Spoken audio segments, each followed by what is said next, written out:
Sir TDS chapter, ठीक है, काफी इंटरेस्टिंग और काफी नॉलेजेबल। जैसे हम लोग हाउस प्रॉपर्टी पढ़ते हैं या फिर कोई और टॉपिक पढ़ते हैं तो वो उतना इंटरेस्टिंग नहीं होता, वो उतना आगे काम नहीं आता। जैसे कैपिटल गेन चैप्टर पढ़ते हैं। प्रैक्टिकल लाइफ में कौन आदमी ज्वेलरी बेचता है? घर, जमीन, ज्वेलरी ये तो खरीदने की चीज है, बेचने की चीज तो है ही नहीं, ठीक है। तो उसके ट्रांजैक्शन कम मिलते हैं। जो हम लोग टैक्स डिस्कशन करते हैं क्लासरूम में और वो हम प्रैक्टिकल लाइफ से अगर मैच करने की कोशिश करें तो डिडक्शन चैप्टर जो है टीसी से टीयू वाला, वो काफी प्रैक्टिकल हमारे आसपास एनवायरनमेंट में चलता रहता है। ट्रेनिंग में, ऑफिस में, पोस्ट क्वालिफिकेशन, इंटरव्यू में काफी क्वेश्चंस बन सकते हैं इस चैप्टर से। किससे? टीडीएस चैप्टर से। ट्रेनिंग में तो खासकर काम आता है, ठीक है। मान लो आप ट्रेनिंग के लिए इंटरव्यू में जा रहे हैं और वहां पर है कि इनकम टैक्स के भी क्वेश्चन पूछे जा सकते हैं। तो लेटेस्ट जो बजट आ रखा है वो लेटेस्ट अमेंडमेंट से 1-2 सालों के प्लस टीडीएस चैप्टर्स के अंदर के कॉन्सेप्ट्स थोड़े बहुत सामने वाला पूछ सकता है। मान लो आप अकाउंटिंग जॉब कर रहे हैं कहीं 12,000, 15,000, 20,000 रुपए की अकाउंटिंग एंट्री करना टैली वैली में, तो सामने वाला क्या चाहता है कि थोड़ा आपको जीएसटी का भी नॉलेज हो और थोड़ा आपको क्या हो, टीडीएस का भी नॉलेज हो। एकेडमिकली हम लोग क्लासरूम में तो पढ़ ही रहे हैं इसको, ये एकेडमिकली। क्या प्रैक्टिकली काम आता है सर ये? हाँ, पेड अप जॉब करते हैं तो काम आता है, ट्रेनिंग लेते हैं तो काम आता है। और एक और 5 हेड्स में जो इंपॉर्टेंट हेड्स है पीजीबीपी, उसका एक्सपोजर थोड़ा प्रैक्टिकली ज्यादा है। और इधर जो छोटे छोटे चैप्टर्स हैं उसमें से ये चैप्टर कौन सा? TDS, tax deducted at source. इसी का भाई है TCS, tax collected at source. Last में 1 घंटा उस पे भी देना है हमें, बट अभी हमारा सारा फोकस किस पे है? टीडीएस पे। Sir tax deducted at source, अगर हम प्रीवियस ईयर की बात करें और as well as assessment year की बात करें, हमारा प्रीवियस ईयर क्या है? 1920 और असेसमेंट ईयर क्या है? 2021। टीडीएस प्रीवियस ईयर की बात होती है। It is a kind of recovery mechanism to the government. Tax recovery का एक तरीका। रिकवरी क्यों? क्योंकि हम अपनी तरफ से ये टैक्स नहीं देते, हमारी इनकम पर ये टैक्स कट जाता है, ठीक है। हमारी इनकम पर ये टैक्स कट जाता है, सामने वाला काट लेता है। डिडक्टर, क्या कहते हैं उसको? डिडक्टर। पेयर, पेयर, पेयर, पेई। अब पेयर कौन है? मकान मालिक या किराएदार? पेयर, जो पैसा पे कर रहा है, सामने वाले को इनकम हो रही है। तो किराएदार मकान मालिक में किराएदार। किराएदार हम और आप नहीं है, किराएदार स्टेट बैंक ऑफ इंडिया है, किराएदार एयरटेल की हेड ऑफिस है, लाखों रुपए का रेंट दे रही है। क्या करेगी? टैक्स काट के पेमेंट करेगी। एम्प्लॉयर या एम्प्लॉई? पेयर, एम्प्लॉयर है। बैंक या account holder?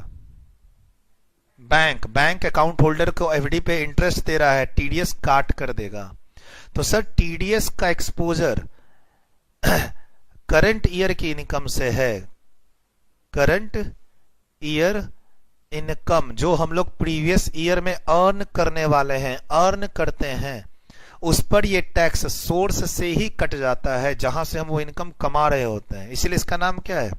Tax deducted at source. और it is a kind of recovery mechanism.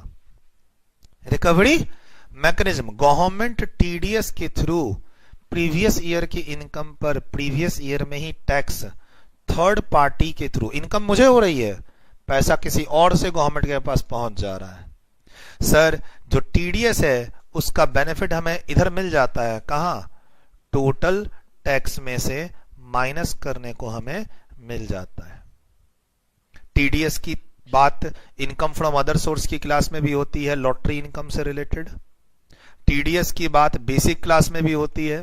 TDS की बात कंप्यूटेशन ऑफ टैक्स में भी होती है। इंटर, फाइनल दोनों लेवल पे बहुत इंपॉर्टेंट टॉपिक है और ऑफिस में तो एक्सपोजर है ही है।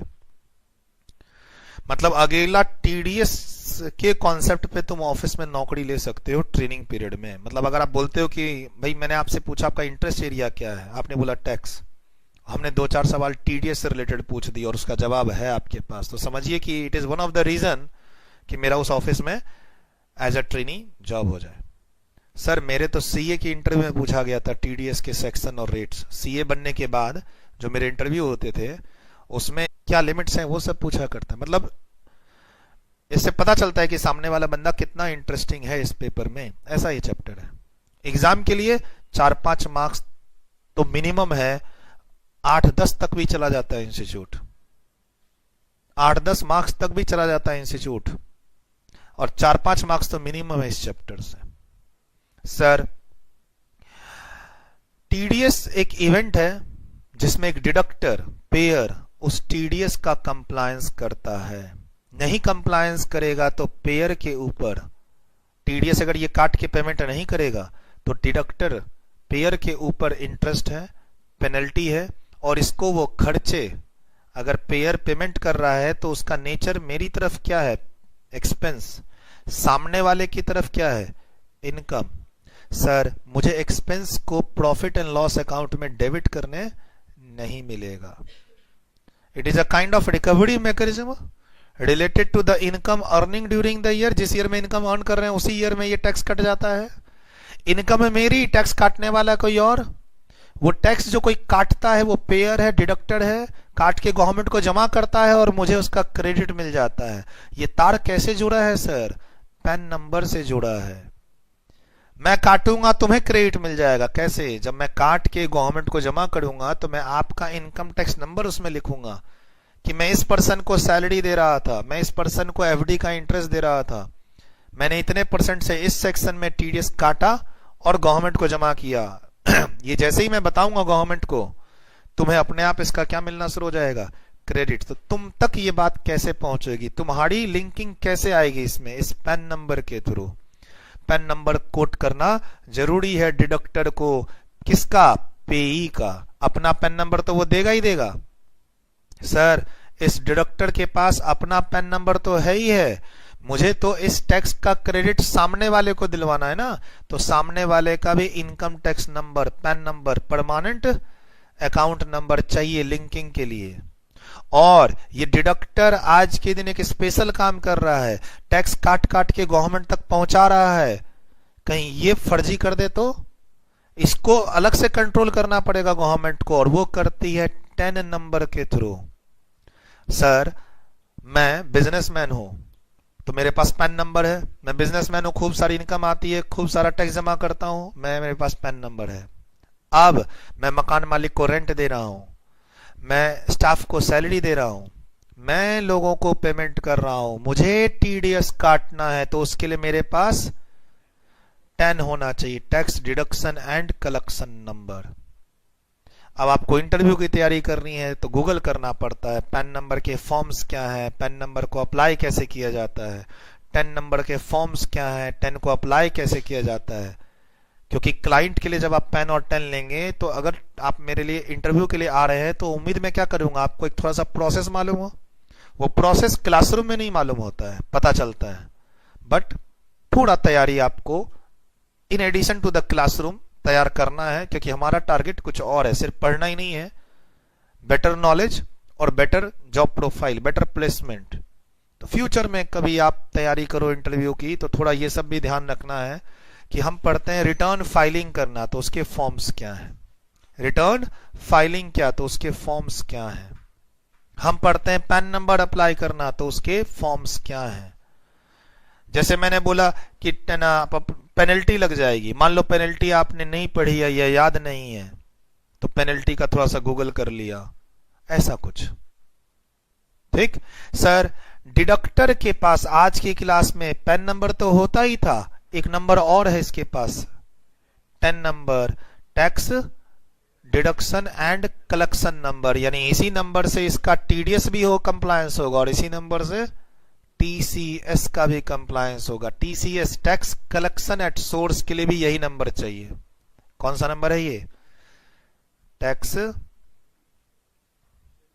Deduction and collection number. इस नंबर की हेल्प से मैं टीडीएस और टीसीएस का कंप्लायंस करूंगा। सर सामने वाले को क्रेडिट मिलेगा क्योंकि मैंने सामने वाले का पैन नंबर भी ले रखा है। पेयर, डिडक्टर, जिसका टीडीएस कटा वो कौन है? डिडक्टी, पेई। इनकम जिसको हो रही है, एम्प्लॉई, मकान मालिक, एफडी, इंटरेस्ट एफडी जिसने करवाई वो बंदा।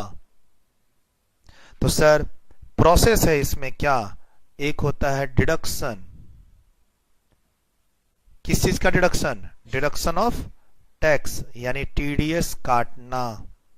एक प्रोसेस है, रिकवरी मैकेनिज्म का एक प्रोसेस है कि एक आदमी टीडीएस काटेगा। टीडीएस काटने के लिए वो 10 नंबर लेगा। तो 10 नंबर ले लिया, टीडीएस काट लिया, काट ले बस, या जमा करना होगा? जमा करना होगा। TDS deposit. सर यानी पेयर, डिडक्टर दो बार टैक्स जमा कर रहा है। मैं तो कहता हूं 3 बार करे, 4 बार करे, करता ही रहे। कैसे सर? मान लो मैं एक बहुत बड़ी कंपनी हूं तो एक अपना इनकम टैक्स जमा करूंगी, फिर मैं लोगों का टीडीएस जो काटती हूं वो जमा करूंगी। मैं बहुत बड़ी कंपनी हूं तो एक बार मैं नॉर्मल अपना टैक्स जमा करूंगी, उसके बाद टीडीएस जो काटती हूं वो जमा करूंगी, उसके बाद एडवांस टैक्स जमा करना होता है, उसके बाद सुनते हैं डिविडेंड डिस्ट्रीब्यूशन टैक्स जमा करना पड़ता है। तो सर इतने सारे कंप्लायंस होते हैं। As a tax person knowledge थोड़ी थोड़ी होनी चाहिए। क्या करोगे मेरे यहाँ टैक्स डिपार्टमेंट को ज्वाइन करके? सर डिविडेंड देते होंगे ना आप, डीडीटी का कंप्लायंस करवा दूंगा सर, टैक्स जमा करवा दूंगा, एडवांस टैक्स जमा करा दूंगा, लोगों की पेमेंट पे टीडीएस काट लूंगा। अरे अपनी जगह जरूरत बताओ ना तुम पहले बताओ कि सर आपके यहाँ इतने सारे काम हैं, कहीं भी लगा दो ना, मुझे पहले पता तो हो क्या क्या काम है। ठीक है, तो सर टैक्स काट लिया, टैक्स जमा भी कर दिया। अब क्या होता है? टीडीएस की रिटर्न अपलोड करनी पड़ती है अलग से। जैसे इनकम टैक्स की रिटर्न अपलोड होती है वैसे ही टीडीएस की रिटर्न, टीडीएस की स्टेटमेंट अपलोड होती है। ये स्टेटमेंट वेबसाइट पे गवर्नमेंट के डेटा में अपलोड कौन करेगा? डिडक्टर या डिडक्टी? डिडक्टर ही टीडीएस काटेगा, डिडक्टर पेयर ही टीडीएस जमा करेगा, वही ये स्टेटमेंट अपलोड करेगा। सर अपलोड करते समय सारी बात बताएगा, अपना पैन नंबर, अपना 10 नंबर, सामने वाले का नाम, सामने वाले का पैन नंबर। डेटा जा रहा है कहां पे? इनकम टैक्स की वेबसाइट पे। ठीक है सर इनकम टैक्स की वेबसाइट पे जब डेटा जा रहा है तो मैं अपना पैन नंबर, अपना 10 नंबर, कब मैंने टैक्स जमा किया, किसके नाम का जमा किया, सब मैं अपलोड करूंगा। अपलोड करते जाऊंगा, सामने वाले को क्रेडिट मिलता जाएगा। ठीक है सर, टीडीएस स्टेटमेंट, टीडीएस की रिटर्न, टीडीएस का स्टेटमेंट अपलोड करना पड़ता है। यहां से जनरेट होता है टीडीएस सर्टिफिकेट। फिर ये सर्टिफिकेट जाएगा किसके पास? इसके पास। और आजकल ऑनलाइन है, पहले होता था प्रिंट आउट्स, आजकल ऑनलाइन है। टीडीएस का सर्टिफिकेट भी आता है और ये ऑनलाइन 26 एएस में चेक भी कर सकता है। ये बंदा कौन? सामने वाला। सामने वाला पैन नंबर डालेगा गवर्नमेंट की वेबसाइट पे, फॉर्म है उसका 26 एएस, उसमें जाएगा तो उसके पूरे इंडिया में कहां कहां किस किस इनकम पर पूरे साल भर में कितना कितना टीडीएस किस किस सेक्शन में किस किस रेट पर कटा, किसने काटा, किसने कब जमा किया, सारा कच्चा चिट्ठा सामने में आ जाता है। ये ऐसा फॉर्म है सर। ये फॉर्म जनरेट होगा आपके लिए। जनरेट कब होगा? जब मैं इधर से डिडक्टेड, इधर से फॉर्म डेटा अपलोड करेगा। तुमको क्रेडिट किसी चीज का कब मिलेगा? जब मैं बताऊंगा गवर्नमेंट को कि मैंने टीडीएस काटा है। तो सर टीडीएस रिटर्न अलग से जाती है इनकम टैक्स के अलावा। तो सर टीडीएस रिटर्न भी चला गया, टीडीएस का स्टेटमेंट चला गया, टीडीएस का सर्टिफिकेट जनरेट होकर सामने वाले को प्रूफ मिल गया, सामने वाले को उसका क्रेडिट भी मिल गया। और अब सुनिए, टीडीएस की असेसमेंट भी होती है, यानी वेरिफिकेशन कि मैंने सही सही सभी पेमेंट पर टीडीएस काटा या नहीं काटा, सही रेट लगाया या नहीं लगाया। क्यों सर? क्योंकि इस आदमी को डिफॉल्ट करने पे, अगर डिडक्टर डिफॉल्ट करता है टीडीएस का, तो इसे क्या लगता है? इंटरेस्ट। क्या लगता है? पेनल्टी। तो वो हम पकड़ेंगे यहां पर उसको। टीडीएस का ऑर्डर पास होता है, असेसमेंट होता है, टीडीएस का इंटरेस्ट लगता है, टीडीएस का पेनल्टी लगता है, इतना सारा लगने वाला है फ्यूचर में, इसीलिए डिडक्टर टाइम पर सारा कंप्लायंस करता है। सर जी 10 लाख रुपए मिलने थे, 9 ही लाख रुपए दिया, 1 लाख रुपया टीडीएस काट लिया। क्यों काटा? गवर्नमेंट ने कहा है, प्रूफ दो, टीडीएस सर्टिफिकेट लो। तुम अब क्या करोगे? तुम अब क्या करोगे बोलो? इनकम पहले दिखाओ, 9 लाख रुपया मिला और 1 लाख रुपया टीडीएस, दोनों को जोड़ के बढ़ा के इनकम दिखाओ। ऐसे ही बताता हूं, टीडीएस आपकी इनकम पे जोड़ेंगे, तुम जोड़ के इनकम दिखाओगे, फिर टैक्स जमा करोगे और टोटल टैक्स में से अपने टीडीएस को, तो तुम्हारे पास क्या है? टीडीएस सर्टिफिकेट है। तुम्हारे पास क्या है? 26 है गवर्नमेंट के पोर्टल पे प्रूफ के लिए कि तुम्हारा टीडीएस कटा है। और सर जो ये मैं स्टेटमेंट अपलोड करता हूं ना, उसमें आज के सारे सेक्शनों का डिस्कशन रहता है कि मैंने पेमेंट सैलरी की, हाँ तो सैलरी सेक्शन कौन सा लगाया? 192। टीडीएस कब काटा, कब जमा किया। मैंने रेंट पे किया, तो ये जो स्टेटमेंट है, ये रिटर्न स्टेटमेंट जो अपलोड होती है, इसमें मैं अब लिखूंगा आज की क्लास में जो पढ़ेंगे कि सर मैंने रेंट पे किया, 194 आई लगाया, 10% का टीडीएस इतनी तारीख को काटा, इतनी तारीख को जमा किया, जमा करने में डिफॉल्ट है तो इतना इंटरेस्ट भी दिया। ये सब काम किसका रहेगा? डिडक्टेड का। तो सर भाई साहब, सर हम तो सोच रहे थे शुरू की क्लास में बस टीडीएस कटता है, जमा हो जाता है, इतने सारे बर्डन बढ़ जाते हैं। हाँ जी बढ़ जाते हैं। बड़ी बड़ी कंपनियों में 5-5, 10-10 लोगों की टीम होती है इनके लिए। टीडीएस के काम करने का ऑनलाइन सॉफ्टवेयर आता है।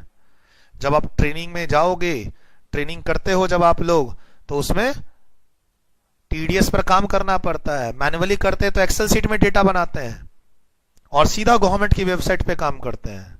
लेकिन बीच में सॉफ्टवेयर वेंडर वाले बोलते हैं नहीं, मैन्युअली क्यों मेंटेन करते हैं, गवर्नमेंट की वेबसाइट पे मत जाइए, हमारे एक्सेल सीट पे काम कीजिए, हमारे सॉफ्टवेयर पे काम कीजिए, सारा डेटा भर दीजिए, हम खुद ही सारी कैलकुलेशन करेंगे। तुम सैलरी बोलो, आगे का काम हमारा।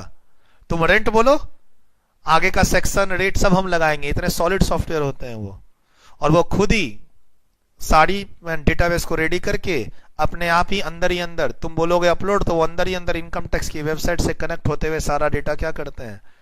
अपलोड कर देते हैं। ऑफिस में जब भी आप काम करते हो ये सीखते ही हो। सर किसकी ऑफिस में काम करें? सर किसी भी ऑफिस में काम कर लो, प्रोफेशनल की ऑफिस, और या फिर आप जॉब करते हो तो अपने क्लाइंट के लिए, यानी अपने मालिक के लिए, जिसके लिए काम कर रहे हो उसके लिए। जैसे मान लो तुम अकाउंटेंट हो और मेरे यहाँ 20,000 की नौकरी पे हो, तो तुम्हारा ही तो काम है जो पेमेंट हो रही है उसकी जर्नल एंट्री पास करना और डिसाइड करना कि उस पर टीडीएस काट के जमा करना है या नहीं करना है। Very practical paper. ऊपर हेडिंग में लिख दो कि जब भी इंटरव्यू की तैयारी करें, टैक्स की तैयारी करें, तो इस चैप्टर को जरूर तैयार करें, फॉर इंटरव्यू मस्ट। ऐसे बोला सर वो तो दिल्ली बहुत दूर है। नहीं, तुम दिल्ली में ही हो। लिखिए इसे।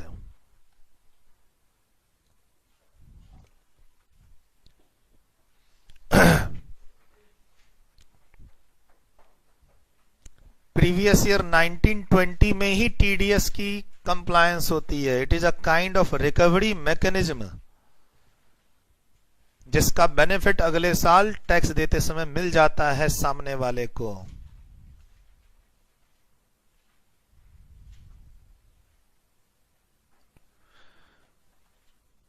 टीडीएस की असेसमेंट होती है, यहां इंटरेस्ट लगता है, यहां पेनल्टी दी जा सकती है, यहां आप अपील में भी जा सकते हैं कि सर माफ कर दो, मुझे इंटरेस्ट पेनल्टी ना लगाओ, आगे से गलती नहीं होगी। लिखिए अच्छे से।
प्रीवियस ईयर में, करंट ईयर में जहां जहां से मुझे इनकम मिलती है, अगर आज की क्लास के सेक्शन अप्लाई हुए तो वहां हर जगह टीडीएस कटेगा। सर मान लीजिए ए लिमिटेड है किराएदार, ए लिमिटेड है टेनेंट किराएदार, ठीक, और इसने मिस्टर ए जो ओनर है, यानी कहीं ना कहीं मिस्टर ए ओनर जिसकी कॉमर्शियल बिल्डिंग थी और उसने अपनी कॉमर्शियल बिल्डिंग ऑफिस को 2-3 लाख रुपए पर मंथ पे रेंट पर दे रखा है, किसे, कंपनी को, ठीक है। ऐसे ग्राउंड बनाते हैं कि mister A is the owner of commercial building जिसका एक फ्लोर आधा फ्लोर किराए पर दे रखा है, किसको, मैंने, कंपनी को। सर रेंट है 2 लाख रुपए पर मंथ, 2 लाख रुपए पर मंथ। तो बेसिकली ये कौन है हमारी क्लास में आज, ये है डिडक्टर, ठीक। अब इसके लिए ये एक्सपेंस का काम करेगा। ऑब्वियसली ए लिमिटेड कंपनी, अगर मैं अपने ऑफिस का रेंट किसी को दे रही हूं तो मैं उसे अपने पीएनएल अकाउंट में डेबिट करूंगी, माइनस करूंगी। और अब ये मकान मालिक के लिए क्या काम करेगा, इनकम का, ठीक है। सर अब रेंट जैसे ही मैंने देखा, रेंट देखा मतलब nature of payment, nature of payment क्या है, रेंट।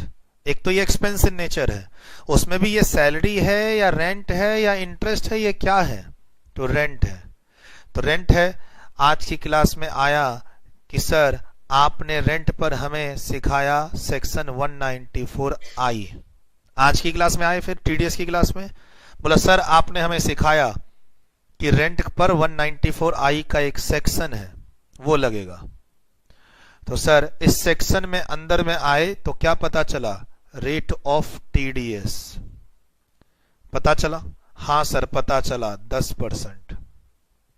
और क्या पता चला sir, no TDS on rent up to ₹2,40,000 per annum. पिछले साल तक ये लिमिट क्या होती थी, 180, जिसको बढ़ा के इस बार अमेंडमेंट करके क्या कर दिया है, 240 पर एनम है, पर मंथ नहीं है। ऊपर वाला फिगर क्या है, पर मंथ, नीचे वाला पर एनम। और इसमें एक डेट भी है चेंज की, वो अब नोट्स में आएंगे तो कर लेंगे। लेकिन क्या क्या देखना पड़ता है, ये पेयर कौन है, ये पेयर कौन है अब देखना होगा, कंपनी। पेई कौन है, रेसिडेंट। अच्छा सर एनआर हुआ तो ये सेक्शन नहीं लगेगा, ऐसे है, एनआर हुआ तो ये सेक्शन ही नहीं लगेगा। जब ये सेक्शन में गए तो बोलता रेंट होना चाहिए है, 10% का टीडीएस होना चाहिए है, फिर पेमेंट करने वाले को देखो कौन है, पैसा किसको मिल रहा है उसको देखो, रेसिडेंट को मिल रहा है, हाँ मिल रहा है। तो फाइनली टीडीएस कट गया। अब टीडीएस कट गया तो टोटल रेंट कितना, टोटल रेंट कितना, 24 लाख। मतलब मैं ये बोलना चाह रहा हूं कि हमारी जो टीडीएस की क्लास अब शुरू हो रही है उसके बाद हमें जो ओवरऑल नॉलेज मिलेगी उसमें क्या क्या इवेंट हैं। तो एक कंपनी अपने मकान मालिक जो इंडिविजुअल है या मकान मालिक जो कंपनी है से उसको रेंट दे रही है, रेंट खर्चा है, टीडीएस काटना जरूरी है। तो आज की क्लास में काफी 20-25 सेक्शन पढ़ेंगे। पहले देखो कौन सा सेक्शन फिट बैठ रहा है, 194I। वो क्या कहता है मालूम है, अगर कंपनी रेंट पे करेगी रेसिडेंट को तो टीडीएस काटेगी 10% पे, अगर रेंट का अमाउंट सालाना कितने से अधिक हो। तो सब फिट बैठ गए, सारे कंडीशन फुलफिल हो गए सर इस सेक्शन लगने के, टीडीएस काट लूंगा कितना, 2,40,000। अब इसको रेंट रिसीव कितना होगा, रेंट रिसीव्ड कितना होगा, 21,60,000 काट के टीडीएस कट गया। अच्छा अब टीडीएस मंथली बेसिस पर क्या होगा, टीडीएस का डिडक्शन होगा। हर महीने मैं तुम्हें रेंट दूंगा, हर महीने तुम्हें रेंट देने के लिए मैं हर महीने अपने जनरल एंट्री पास करूंगा, अप्रैल का रेंट, मई का रेंट, जून का रेंट दूं या नहीं दूं, जनरल एंट्री तो पास होगी हर महीने की 2-2 लाख रुपए की। तो बोलता है जब जब जनरल एंट्री पास करोगे तुम डेबिट का, तब तब तुम टीडीएस काटोगे। तब तब तुम टीडीएस काटोगे। ऐसा करते करते सालाना टोटल कितना टीडीएस कट गया, 2,40,000 सालाना, इसको एक फिगर आ गई। अब इधर ये क्या करेगा, इधर ये क्या करेगा मिस्टर, ये अपनी एचपी इनकम में जाएगा। एचपी इनकम के फॉर्मेट की पहली लाइन क्या होती है, हाउस प्रॉपर्टी फॉर्मेट जो है हेड, उसका पहला लाइन में रेंट दिखाते हैं, उसको बोलते हैं ग्रॉस एनुअल वैल्यू। सर इसके अंदर रेंट आता है, हाउस प्रॉपर्टी का जो फॉर्मेट है उसके पहला लाइन ग्रॉस एनुअल वैल्यू, और उसके अंदर रेंट की फिगर आती है। ये रेंट वो कितना दिखाएगा, 21,60,000 नहीं, ग्रॉस दिखाएगा कितना, 24 लाख रुपए। TDS is a deemed income, TDS deemed income होती है किसके लिए, पेई सामने वाले के लिए, इनकम का पार्ट होती है। सर रेंट किस में जाता है, हाउस प्रॉपर्टी में, पूरा जाएगा ग्रॉस बिफोर टीडीएस वाला। उसके बाद यहां पर क्या आ जाएगा, HP income, gross total income, total income. Done.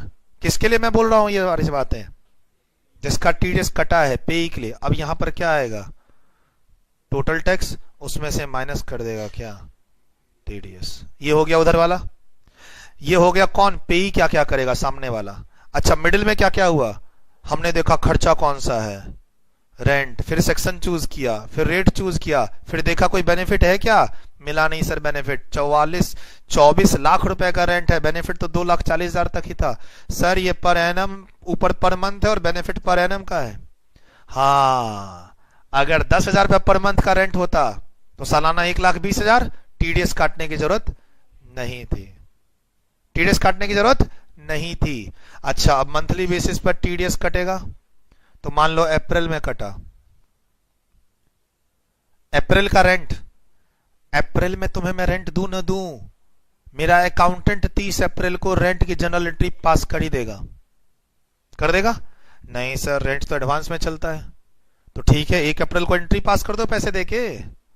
अगर एडवांस में नहीं दे रहे हो तो 30 अप्रैल को एंट्री पास होगी, और अगर रेंट एडवांस में दे रहे हो तो 1, 2, 3, 4 तारीख को एंट्री पास होगी। जब भी एंट्री पास होगी तुम्हें टीडीएस काटना होगा।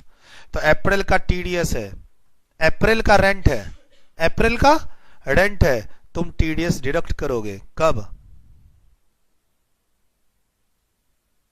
अप्रैल में। और इसको डिपॉजिट करने की जो तारीख है नॉर्मली अगले महीने की 7 तारीख। क्या ध्यान रखना, जब भी टीडीएस कटेगा किसी भी महीने में, कोई भी चीज पे, चाहे वो इंटरेस्ट हो, सैलरी हो, रेंट हो, प्राइज मनी हो, कोई भी चीज, जो भी आज सेक्शन पढ़ेंगे हर जगह जनरली लिमिट क्या है, जिस मंथ में तुम टीडीएस काटोगे उसके अगले महीने की 7 तारीख को गवर्नमेंट के पास जमा हो जाना चाहिए। ठीक। अब जैसे मान लो मैं टीडीएस काटूंगा अक्टूबर 2019 में, तो 7 नवंबर 2019 को जमा हो जाना चाहिए। लेकिन जो मार्च का टीडीएस है उसके लिए गवर्नमेंट बोलती है चूंकि ये ईयर का आखिरी महीना है, बुक्स क्लोज करने में टाइम लगता है, लोग प्रोविजन खूब सारा बनाते हैं, खर्चा ढूंढते हैं। सर जनवरी का बुक्स फरवरी के 1 तारीख को ही क्लोज करना पड़ेगा, वरना 1 तारीख की जनरल एंट्री कैसे पास करोगे तुम। बुक्स तुम्हारा जनवरी 31 चला गया, 1 तारीख को ट्रांजैक्शन होगा, अपने आप जनवरी क्लोज हो गया ना। लेकिन हम क्या पढ़ते हैं अकाउंट्स में, हम बुक्स क्लोज हर महीने करते हैं, हर दिन करते हैं, या आखिरी क्लोज करना ही करना है, 31 मार्च को करना ही करना है। तो 31 मार्च में बहुत सारी जनरल एंट्री पास होती है, बहुत सारे प्रोविजन बनते हैं, बहुत सारे साल भर के खर्चे ढूंढ ढूंढ के निकाले जाते हैं। पेमेंट करो ना करो उसकी जनरल एंट्री पास करनी जरूरी है खर्चे की। मर्केंटाइल सिस्टम, मार्च का खर्चा है तो मार्च में ही तो डेबिट करोगे, भले वो पेमेंट तुम उसको जुलाई अगस्त में करो। तो मार्च में बहुत सारे ट्रांजैक्शन होते हैं, इसलिए गवर्नमेंट बोलती है कोई बात नहीं, तो मार्च का पैसा कब तक जमा कर दा, अगले महीने की 7 तारीख नहीं, 30 तक का टाइम ले लेना खाली मार्च के लिए। अब कुछ इसमें नया सीखे आप, हाँ सर नया सीखे। एक तो वो रिपीट हो गया सर पेई वाला, बहुत बार पढ़े हुए हैं क्लास में, क्या टीडीएस कटता है तो, टीडीएस कट के अगर कोई पैसा मिलता है तो उसको ग्रॉस करके इनकम में दिखाओ। मैंने नया एग्जांपल दे दिया, रेंट जीएवी के अंदर दिखाओ, रेंट पे टीडीएस जोड़ के, ठीक है। उसके बाद वहां टैक्स घटा दो, वो हो गया। मिडिल में क्या सीखा, मेरा अकाउंटेंट डिसाइड कर रहा है टीडीएस काटे या ना काटे, तो उसके लिए पहले नेचर देखो, सेक्शन तय करो, सेक्शन के अंदर का रेट देखो, लिमिट देखो, पेयर कौन है, पेई रेसिडेंट है या नहीं, सेक्शन चेंज हो जाता है। पेयर कंपनी है, पेयर इंडिविजुअल हुआ तो टीडीएस ही नहीं काटना होता है। कहीं आगे जाके लिखा हुआ है कि अगर पेयर छोटा मोटा इंडिविजुअल हो, जैसे मैं अपने मकान मालिक को रेंट दूं, छोटा सा कोचिंग क्लास चलाता हूं, थोड़ा सा रेंट देता हूं, टीडीएस मत काटो। हर आदमी को टीडीएस काटना नहीं है, तो वो सब देखना होगा सेक्शन के अंदर जाके, पेयर कौन है, पेई कौन है, और है ना क्या नेचर क्या है, रेट क्या है, और कितने रुपए तक टीडीएस काटने की जरूरत नहीं है। सर सब कुछ हमारे फेवर में, टीडीएस काटना पड़ेगा तो कब काटो, जून में। कब जमा करो, 7 जुलाई को। नवंबर में काटोगे तो 7 दिसंबर, लेकिन मार्च में काटोगे तो 30 अप्रैल। काटना कब है, मार्च तो नहीं, मैं साल भर में बिजनेस चल रहा है मेरा। काटना कब है, जमा करना है अगले महीने की 7 तारीख को, काटना इस महीने में है। लेकिन मैं ये सवाल ही नहीं पूछ रहा, मैं पूछ रहा हूं काटना, टीडीएस किसी भी ट्रांजैक्शन पे कब कटेगा, हवा में, हवा में, हवा में बात कर रहे हैं, सैलरी, रेंट, इंटरेस्ट, टीडीएस काट ले हवा में, या उसको बुक्स में लाना होगा। मैं क्या पूछना चाह रहा हूं, टीडीएस कब काटना है, जिस समय उसकी जर्नल एंट्री पास कर रहे हो खर्चे की, और या फिर जब तुम पेमेंट कर रहे हो। जैसे जैसे मई में मैं रेंट की एंट्री पास करूंगा, 2 ही बार तो कर सकता हूं, एक बार जब मकान मालिक मुझसे पैसा लेने आएगा एडवांस में तब, और या फिर नहीं आया, मई का महीना है तो मई महीना खत्म होते ही आखिरी दिन जनरल एंट्री पास करूंगा। लाइबिलिटी क्रिएट करते हैं ना, और फिर अगले महीने कहीं भुगताएंगे उसको। तो लिखा हुआ है जब भी तुम एंट्री पास करोगे बुक्स में खर्चे की या पेमेंट की, उस दोनों का जो भी डेट मिलेगा, कहीं कहीं लिखा हुआ है पेमेंट वाली डेट, कहीं कहीं लिखा हुआ है विच एवर इज अर्लियर, काट लेना होगा। तो सर एंट्री पास ऐसे समझो, एंट्री पास कर रहे हो अगस्त में तो टीडीएस भी अगस्त में कटेगा, और जमा कब होगा, अगले महीने, यानी अगस्त के बाद सितंबर को। जैसे जमा करोगे, ये हो गया मंथली कंप्लायंस, और इसके बाद होता है क्वार्टरली रिटर्न सबमिट करना। टीडीएस काटना महीने का है, और सबमिट करना है, डेटाबेस अपलोड जो करना है ऊपर सर्वर पे, वो क्वार्टरली करना है। उसके बाद सामने वाले को पता चलता जाएगा, डिडक्टिव को पैन नंबर के थ्रू, 26 के थ्रू, और सामने वाला जब आगे अपनी रिटर्न कंप्लायंस करेगा तो ऐसे जोड़ लेगा एचपी इनकम में जाके। फिर से एक नया चार्ट दिया है मैंने, थोड़ा खुला खुला लिखना, तीन तीन हिस्से करना है इसके, एक हिस्सा ये है, एक हिस्सा ये बता रहा था, और एक हिस्सा बीच में बता रहा था, और एक हिस्सा लास्ट में बता रहा था। अब इसके बाद सेक्शन की रीडिंग करेंगे तो और मजा आएगा। लिखिए,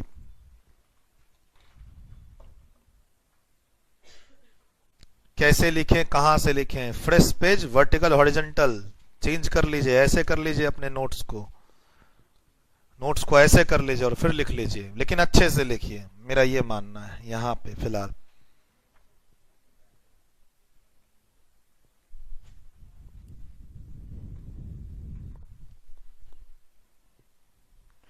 पहले समझ लीजिए क्या कहां पे कैसे लिखा है।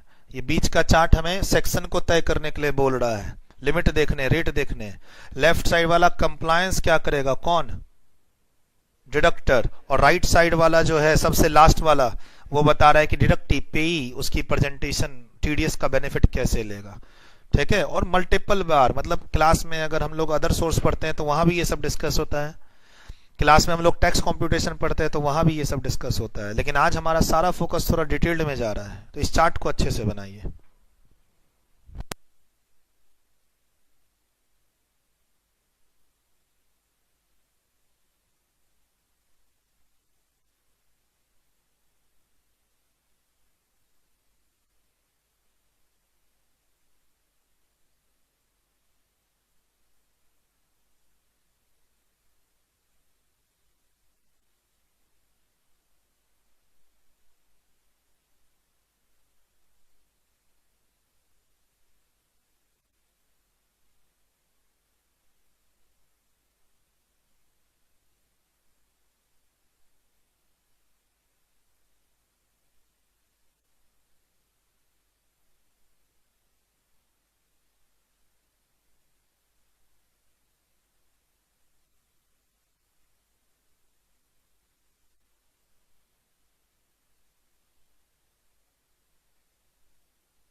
लिख रहे हैं?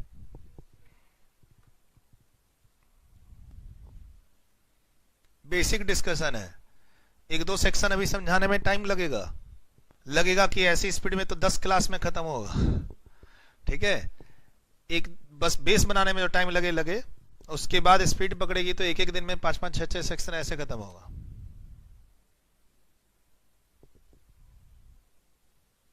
और समरी नोट्स इसका बनाना बहुत आसान है। एक टेबल बना लोगे आप, सेक्शन, पेयर, पेई, रेट और लिमिट, तो 2 पेज की समरी बन जाती है टीडीएस की, जो एग्जाम के लिए बहुत फायदेमंद है। MCQ, fill in the blanks, छोटे छोटे जो क्वेश्चन होते हैं 1 और 2 मार्क्स वाले, वो यहां से बन सकते हैं। सर टीडीएस की छापेमारी भी होती है, बता दूं। टीडीएस सर्वे यानी इनकम टैक्स की टीम पहुंचती है बड़े बड़े क्लाइंट्स प्रीमाइसेस में और टीडीएस का सर्वे करती है कि भाई आप इतने भर की दुनिया भर की पेमेंट करते जा रहे हो लोगों को, टीडीएस क्यों नहीं काट रहे हो, क्यों नहीं जमा कर रहे हो, और काटे तो जमा क्यों नहीं किए। टीडीएस के ऑफिसर्स अलग से आते हैं इनकम टैक्स ऑफिस से, सिर्फ आपके कंप्लायंस को चेक करने के लिए कि दुनिया भर के जो आप वेरियस मंथली पेमेंट्स कर रहे हो और अपने बुक्स में जर्नल एंट्री पास कर रहे हो, वहां टीडीएस क्यों नहीं काट रहे। और काट रहे हो तो अच्छा, काट तो मैं लूंगा क्योंकि काटने से सामने वाले को पेमेंट कम करनी पड़ती है ना, और बाद में भाग जाऊंगा। गीतांजलि, किंगफिशर, समझ रहे हो, किंगफिशर, सहारा एयरलाइंस, बहुत सारे जो बड़ी बड़ी कंपनियां हैं वो क्या करते रहती हैं, सामने वाले को भाग नहीं जाती है रे, सामने वाले को पेमेंट करते समय क्या बोल देती हैं, ये टीडीएस कटता है, टीडीएस हम काटेंगे, ये सर्टिफिकेट आपको क्रेडिट मिल जाएगा। काटते रहती है, काटते रहती है, काटते रहती है, और वो पैसा ना तो सामने वाले को मिलता है और न ही हम लोग, काटने वाले लोग टाइम पर गवर्नमेंट को देते हैं। ठीक, वो पैसा एक तरह से मेरा क्या हो गया, सुपर प्रॉफिट, और सामने वाले का केस फंस गया क्योंकि उसको क्रेडिट नहीं मिलेगा, बेचारे को पैसा भी कम मिला और उसको आगे क्रेडिट भी नहीं मिल रहा है, उसको डिस्प्यूट। तो ऐसे केस में जो गंदे वाले केस होते हैं उसमें टीडीएस के सर्वे भी होते हैं, दुनिया भर के पेनल्टी, इंटरेस्ट सब लगता है। सर मतलब मैं ये कहूं कि I am a chartered accountant with having a 2-3 working years का वर्किंग एक्सपीरियंस, तो क्या मुझे सिर्फ टीडीएस के कंप्लायंस के लिए भी जॉब मिल सकती है क्या? हाँ जी, बहुत सारी ऐसी ऑर्गेनाइजेशन है जो मुझे एज ए चार्टर्ड अकाउंटेंट रख लेगी 10 लाख रुपए के जॉब में कि भैया तुम हमारे यहां सिर्फ क्या देखो, टीडीएस के कंप्लायंस देखो। इतना पोटेंशियल है इसमें। 1000-2000 रुपए हो, नॉवेल पढ़ने का मन हो तो टीडीएस पर बुक मिलती है। बोला सर हम लोग बुक पढ़ने की बहुत आदत है सर हमें, ठीक है, 1000-2000 रुपया और प्रोफेशनल किसी बुक शॉप पे, आईटीओ पे, Pooja law house, Agarwal law house, मेरे रिश्तेदारों की नहीं है, लेकिन अगर आप वहां जाके बोलेंगे कि मैं ऑफिस में काम करता हूं, टीडीएस के कंप्लायंस से रिलेटेड मुझे बुक दीजिए, तो 1000-2000 रुपए की 10-12 बुक, मतलब 10,000 भी कम पड़ जाएंगे, इतनी सारी बुक आपके सामने रख देगा वो। आप उनको बोलिए कि नहीं नहीं नहीं नहीं, मुझे कई अच्छे से ढंग से आप हमें बुक दे दीजिए जिसमें मुझे नॉलेज हो जाए, ले लो, ठीक, और आराम से टाइम पास, जैसे नॉवेल पढ़ते हो, गाने सुनते हो, पढ़ते रहो उसको, ठीक। 6 महीने में खत्म हो गई। समझ में आया? अरे जब मैं इस सेक्शन को ये जो 20-25 पेज पढ़ाऊंगा तो यही चीज डिटेल्ड में वहां 1000 पेज में लिखी हुई है। टैक्स प्लानिंग पार्ट, ऐसा कौन सा पेमेंट करे कि पेमेंट भी चली जाए और टीडीएस भी ना काटना पड़े, क्योंकि थोड़ी देर पहले बोल रहे थे सर कि हर पेमेंट पे टीडीएस नहीं कटता है। तो मैं आखिर तुम्हें कुछ पेमेंट देना चाहता हूं, कैसे पेमेंट करूं कि पेमेंट भी चली जाए और टीडीएस भी नहीं काटना पड़े, ऐसी वाली प्लानिंग। सर कमीशन को डिस्काउंट बता दो, मेरा माल बेचो, 2 रुपया कमीशन दूंगा, कमीशन पे टीडीएस कटता है, अब तुम कमीशन मत दो, तुम अपना माल, ये कैलकुलेटर बेच के कमीशन दूंगा तो टीडीएस कटेगा, ये कैलकुलेटर तुम 500 में बेच रहे हो, मैं तुम्हें 450 में बेच रहा हूं, हो गया ना 50 रुपया का कमीशन। तो ये सब सीखना, तभी तो मैं तुम्हें हायर करूंगा बेटे 10 लाख की पैकेज में, टीडीएस काटने के लिए हायर करूंगा। और सर मैं एक तरीका बता रहा हूं जॉब कैसे छीनी जा सकती है, उसका तरीका अगर फ्यूचर में याद रहे तो अप्लाई जरूर करना। ठीक, रिज्यूमे बनाते तो हॉबी लिखते हैं, हॉबी में लिखते हैं बुक रीडिंग, चाचा चौधरी, चंपक, बिल्लू।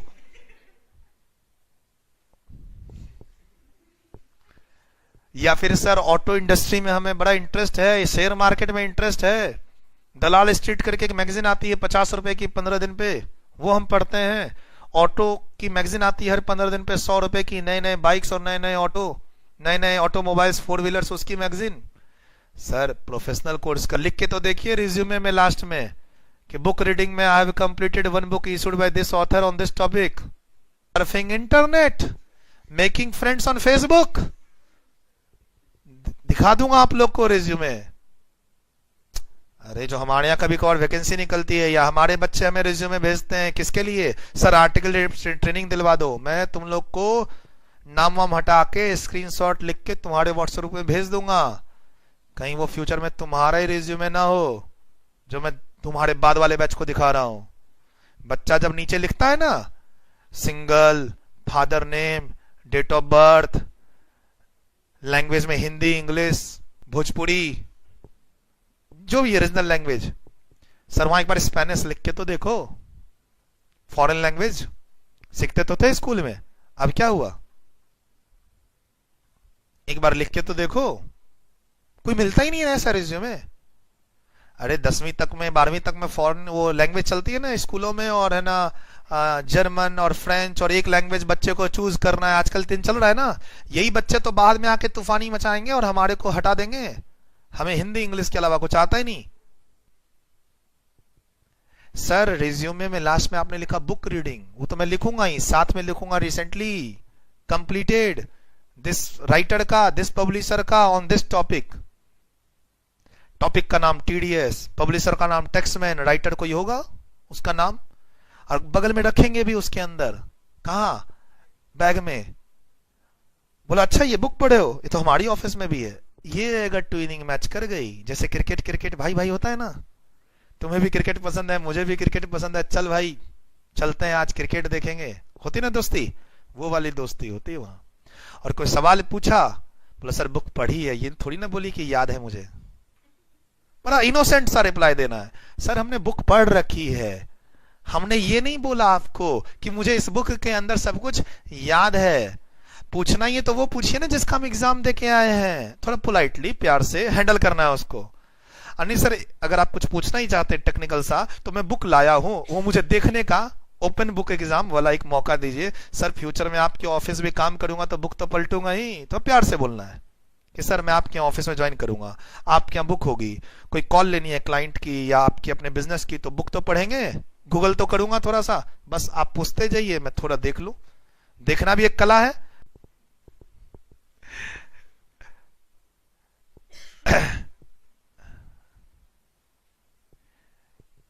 सर एक कॉन्फ्रेंस चल रहा था हमारा, 2 स्पीकर ने बहुत अच्छा बोला था, प्राइज मिलना था, 50 हम लोग सीए बैठे हुए थे, 50 सीए को तैयारी करनी है, सब गए स्टेज पे, ठीक है। लास्ट में 2 बंदे थे, 50 सीए फ्रेश सीए, फ्रेश अभी तक जॉब नहीं मिली है, सीए बन चुके हैं। लास्ट में 2 बंदे के बीच में कंपटीशन हो गया, मतलब हम लोग भी कायल हो गए थे, उन लोगों ने जो डायलॉग की डिलीवरी दी ना अगले दिन स्टेज पर, हम तो इंट्रोडक्शन ही निकल गए। I am Suraj Agarwal, I have completed my CA in this year, I am from this place. उसी में हम बोले ठीक है, हम अगला नेक्स्ट, होता ना घबराहट वाली बात, तो अपना नंबर तो नीचे ही निकल गया। लास्ट में हमें भी लगा कि इस 2 को मिलना चाहिए प्राइज, एक लड़का और एक लड़की, और दोनों के बेस्ट स्कूलिंग हो रखी थी, अब प्राइज मिलना था किसी एक को ही। लड़के को मिला लास्ट में, हमने फीडबैक पूछा कि क्यों आपने, और हमें लगा कि गर्ल को मिलना चाहिए था क्योंकि दोनों के जो बोलने का स्टाइल था बहुत सॉलिड था, लेकिन उसमें सुपीरियर वो लड़की थी हमारे जो बैच में थी, हमें लगा कि इसे मिलना जरूर चाहिए। और उसकी स्कूलिंग ना ऑस्ट्रेलिया से हो रखी थी, मतलब बीच में पेरेंट्स लोग 2-3 साल ऑस्ट्रेलिया में थे, तो ऑस्ट्रेलिया में हो रखी थी उसकी schooling. CA by profession Calcutta से थी, ठीक है, लेकिन बीच में उसकी स्कूलिंग ऑस्ट्रेलिया से, तो उसका एसेंट वेसेंट एकदम कंट्रोल था उस पर, और हमें पूरे बैच को लग रहा था कि भैया ये लड़का तो गया और इसी को मिलना चाहिए। टक्कर 1% आगे पीछे चल रहे थे, लड़के को मिला। अब हम लोगों ने पूछा लास्ट में कि रीजन क्यों आपने उसको क्रेडिट नहीं दिया और उसको फर्स्ट प्राइज क्यों नहीं दिया। तो उसके डिलीवरीज में वो बार बार अपने हेयर, जो हेयर था उसका स्टाइल जो था हेयर, जब आप प्रोफेशनली हैं, जब आप प्रोफेशनल बिहेव करेंगे तो उसमें बताया गया कि आप प्रोफेशनल जब बिहेव करेंगे तो आपकी जो बाल है हेयर वो सामने नहीं आने चाहिए। हाँ यही जो तुम अभी किए ना, अभी वैसे तुम लड़के हो लेकिन तुमने भी किया। अच्छा हाँ, तो जो बात बात में हम अगर ये कर रहे हैं और जो गर्ल्स हैं उसने ये कर रहे हैं, तो वहां पर सामने सामने 50 बच्चों में बोला कि सिर्फ एक रीजन है मुझे इस लड़की को रिजेक्ट करने का। वैसे वो 1% आगे थी लेकिन टक्कर ना इक्वल वाली चल रही थी, तो बस एक रीजन था कि ये बार बार अपने जो हेयर के एक्सप्रेशन है वो बार बार सामने आ रहे थे और बार बार उसको पीछे कर रही थी, तो उसका थोड़ा थोड़ा ध्यान तो उसी पर जा रहा था। वहां वो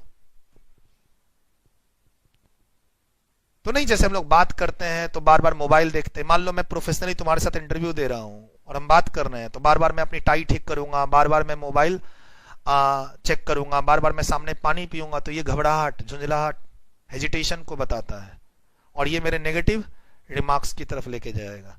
मैं आपसे आई कांटेक्ट नहीं बना के इधर उधर देख रहा हूं, घड़ी को मैं बार बार देख रहा हूं। अच्छा मैं डर से, घबराहट से देख रहा हूं, लेकिन वो मेरे सारे क्या बनते जा रहे हैं, नेगेटिव पॉइंट्स बनते जा रहे हैं। बॉडी लैंग्वेज भी एक सीखने का है, मतलब जब आप इन सब पे काम करते हो तो उस पे भी आपको काम करना पड़ेगा फ्यूचर के लिए। चैप्टर तो क्या है, सेक्शन रट लो, रेट रट लो, खत्म कहानी, 4 मार्क्स आपके।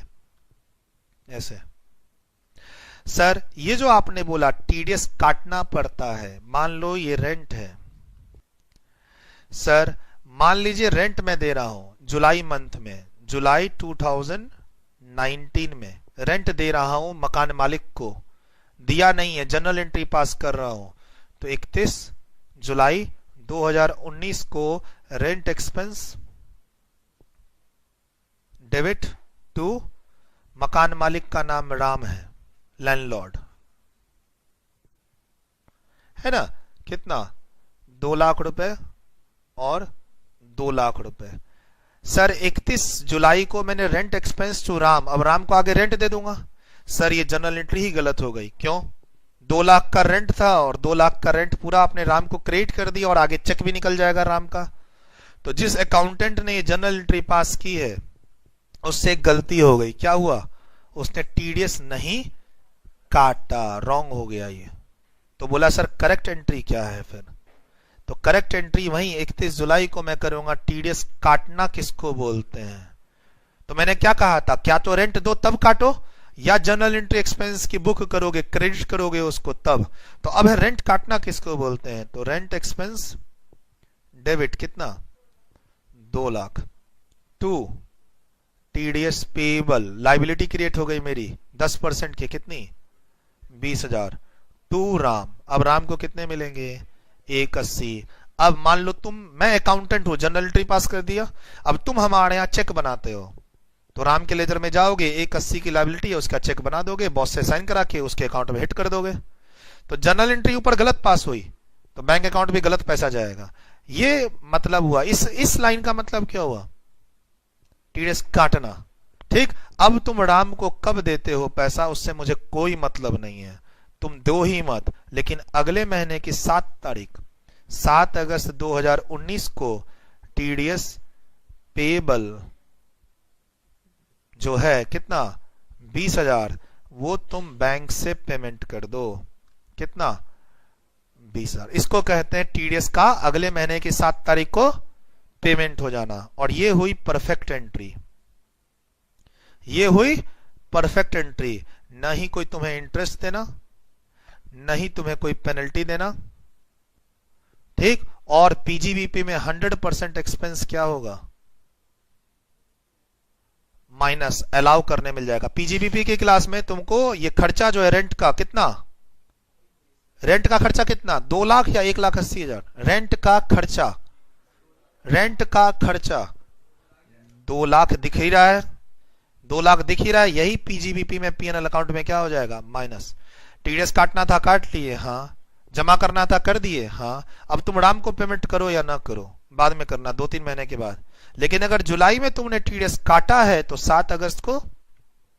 अच्छा, टीडीएस काटने का मतलब क्या होता है? वही जो तुमको 2 लाख रुपया पूरा रेंट है वो 2 लाख रुपया ना देके 180 दूंगा, और जो 20,000 रुपया मेरी लाइबिलिटी हो गई, अब ये लाइबिलिटी स्क्वायर ऑफ कब होगी? जब अगले पॉइंट में मैं रिवर्स कर दूं इसको। अब सर 7 अगस्त की जगह 10 अगस्त हो जाए, 20 अगस्त हो जाए तो इंटरेस्ट है। नहीं काटा, काटना था 31 जुलाई को, लेट हो गया तो नहीं काटने का इंटरेस्ट रेट अलग है 1%। और जमा करना था 7 अगस्त को, जमा मान लो तुमने किया 7 दिसंबर को, तो नहीं जमा करने का अलग इंटरेस्ट रेट है 1.5%। नहीं काटे तो 1% पर मंथ, 12% पर एनम। नहीं काटे तो 1% का इंटरेस्ट, और काट के जमा नहीं किए तो 1.5% का इंटरेस्ट है। ये पेनल्टी अलग है, पेनल्टी 100% चलती है। 20,000 का डिफॉल्ट है ना, पेनल्टी 20,000, बस बस। नौकरी इसलिए तो मिलती है लोगों को सर, और नौकरी लेना नहीं होता है, छीनना होता है, क्योंकि नौकरी तो सभी लेने के लिए आज घर से सुबह से निकले। मेरा तो मानना ये है, मेरा मानना ये है, ठीक है सर। हर लेवल पे कंपटीशन है। क्वालिफाइड लेवल पे जब जाएंगे तो अलग कंपटीशन है, ट्रेनिंग लेवल पे जब जाएंगे तो अलग कंपटीशन है। क्या ये भीड़ खाली फाउंडेशन इंटर की है? फाइनल में भीड़ नहीं होती है क्लासरूम में? फाउंडेशन की क्लासरूम में भी भीड़ है, इंटर की क्लासरूम में भी भीड़ है, फाइनल की क्लासेस में भी भीड़ है। क्वालिफाइड बनोगे तो अलग भीड़ नजर आएगी, सबके हाथ में फोल्डर होगा, लगी हुई होगी, ऑफिशियल ड्रेस होगा, शूज पॉलिश्ड होगा, नौकरी ढूंढ रहे होंगे सब। लेकिन क्राउड वहां भी ऐसा नहीं है कि मैं क्वालिफाई हो गया तो मेरा नंबर 1 था और मुझे जॉब मिल गई। 2 महीने तक मैंने अपने फाइनल के टीचरों को बोला था कि सर मैंने सीए क्यों किया। सोचो, सीए बनने के बाद, एकेडमिक्स में इतना अच्छा होने के बाद, ranks first attempt both group एक साथ के बाद भी मैंने अपने सीए फाइनल के टीचरों को कलकत्ता में 2 महीने में यही बोला कि मैंने सीए क्यों किया। लेकिन जब जॉब मिली उसके बाद पीछे मुड़ के तो कभी देखा नहीं। और पहले बोलता था सीए क्यों किया, और आज बना रहे हैं, पढ़ा रहे हैं सीए, सीएमए। हम बोल रहे एक मैं सोचता था कि मैं क्यों, और एक तुम हो जब करते हो सीए सीएमए तो मैं बोलता हूं करो, बहुत अच्छी चीज है, पढ़ो मेरे से आके। मतलब एक तो ऐसा नहीं सर पैसे के लिए आप कर रहे हैं, तो यार एटलीस्ट ऐसा तो मैं नहीं करूंगा जिस प्रोफेशन को मैं ही नहीं चूज करना चाहता था, उसी प्रोफेशन को मैं तुम्हें मोटिवेट कर करके बोलूं कि नहीं करो और पैसे दो, करो और पैसे दो, उसका में मजा ही नहीं आएगा। जब मैं खुद ही नहीं करना चाहता था तो मैं तुमको कितना मोटिवेट कर पाऊंगा? तो ऐसा तो है ही नहीं। मैं खाली ये बोलता हूं कि सिर्फ सीए या सीएमए मत करो। मैं अभी जो बोलता हूं, ओनली 1 डिग्री नहीं, आपके कम से कम 1 डिग्री, एक क्वालिफिकेशन, चाहे उसके बाद ही और लेनी है, उससे ऊपर वाली कोई 1 डिग्री और, लाइक एमबीए कर लिया, एलएलबी कर लिया, मैंने सीपीए कर रखा है, आप सीमा कर लो, बहुत सारे कोर्सेज हैं, ठीक है। उसके ऊपर वाला, पैरेलल वाला नहीं। सीए सीएमए सीएस ये सब पैरेलल है, साथ साथ करना है तो कर लो, साथ साथ करना है तो कर लो। उसके ऊपर वाला कोर्स, एमबीए करना है, एलएलबी करना है, आईआरएस के एग्जाम क्लियर करने हैं, सीमा लंदन का कोर्स है, इंटरनेशनल सीएफए है, डिपेंडिंग अपॉन कौन सा फील्ड तुम्हें अच्छा लगता है, कौन सा फील्ड अच्छा लगता है, कौन से कंट्री में जाना है वो भी साथ में चूज कर लेना। लैंग्वेज साथ साथ सीखते रहना, परसेंटेज मायने नहीं रखता है। अगर लैंग्वेज सीखे हुए हो तो तुम्हारा वीजा जल्दी लगेगा और यहां की कंपनी तुम्हें हेड ऑफिस में जल्दी प्रमोट करेगी। जर्मन कंपनी गुड़गांव में ज्वाइन किए हो, जर्मनी शिफ्ट करना है, लैंग्वेज पे कमांड होनी चाहिए, पासपोर्ट रेडी होना चाहिए, कभी भी शिफ्ट कर देगा तुम्हें, गारंटेड। 10 मार्क्स भले कम हो, ऑफिस में 1% भले कम हो, तुमसे अच्छा दूसरा जान रहा है लेकिन तुमको शिफ्ट करेगा, ट्यूनिंग मैच करेगी। लैंग्वेज की भी बात होती है, लिखिए इसे।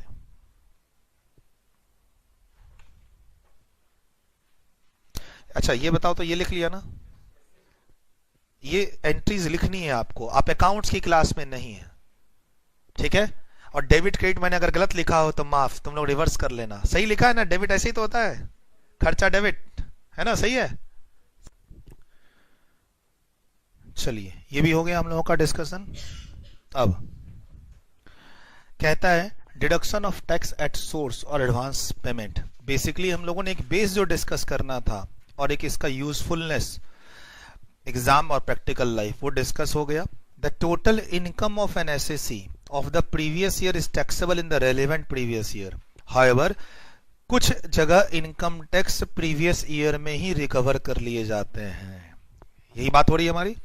इन the name of TDS, in the name of TCS और in the name of, but advance tax तो हम खुद जाके जमा करते हैं। जिसको इनकम हो रही है वो खुद जाके जमा कर रहा है। सर एक और तरीका है, सैलरी से रिलेटेड है ये। Another mode of recovery of tax is from the employer through the tax paid by him under this section. अरे सर ये टैक्स एम्प्लॉयर खुद जमा करता है। नाम इसका क्या है? टीडीएस। अच्छा टीडीएस नाम होता है तो कटना चाहिए था ना, सैलरी में से कट के ये पैसा मिलना चाहिए था। नहीं, ये समाज सेवा है एक तरह की। कैसी समाज सेवा?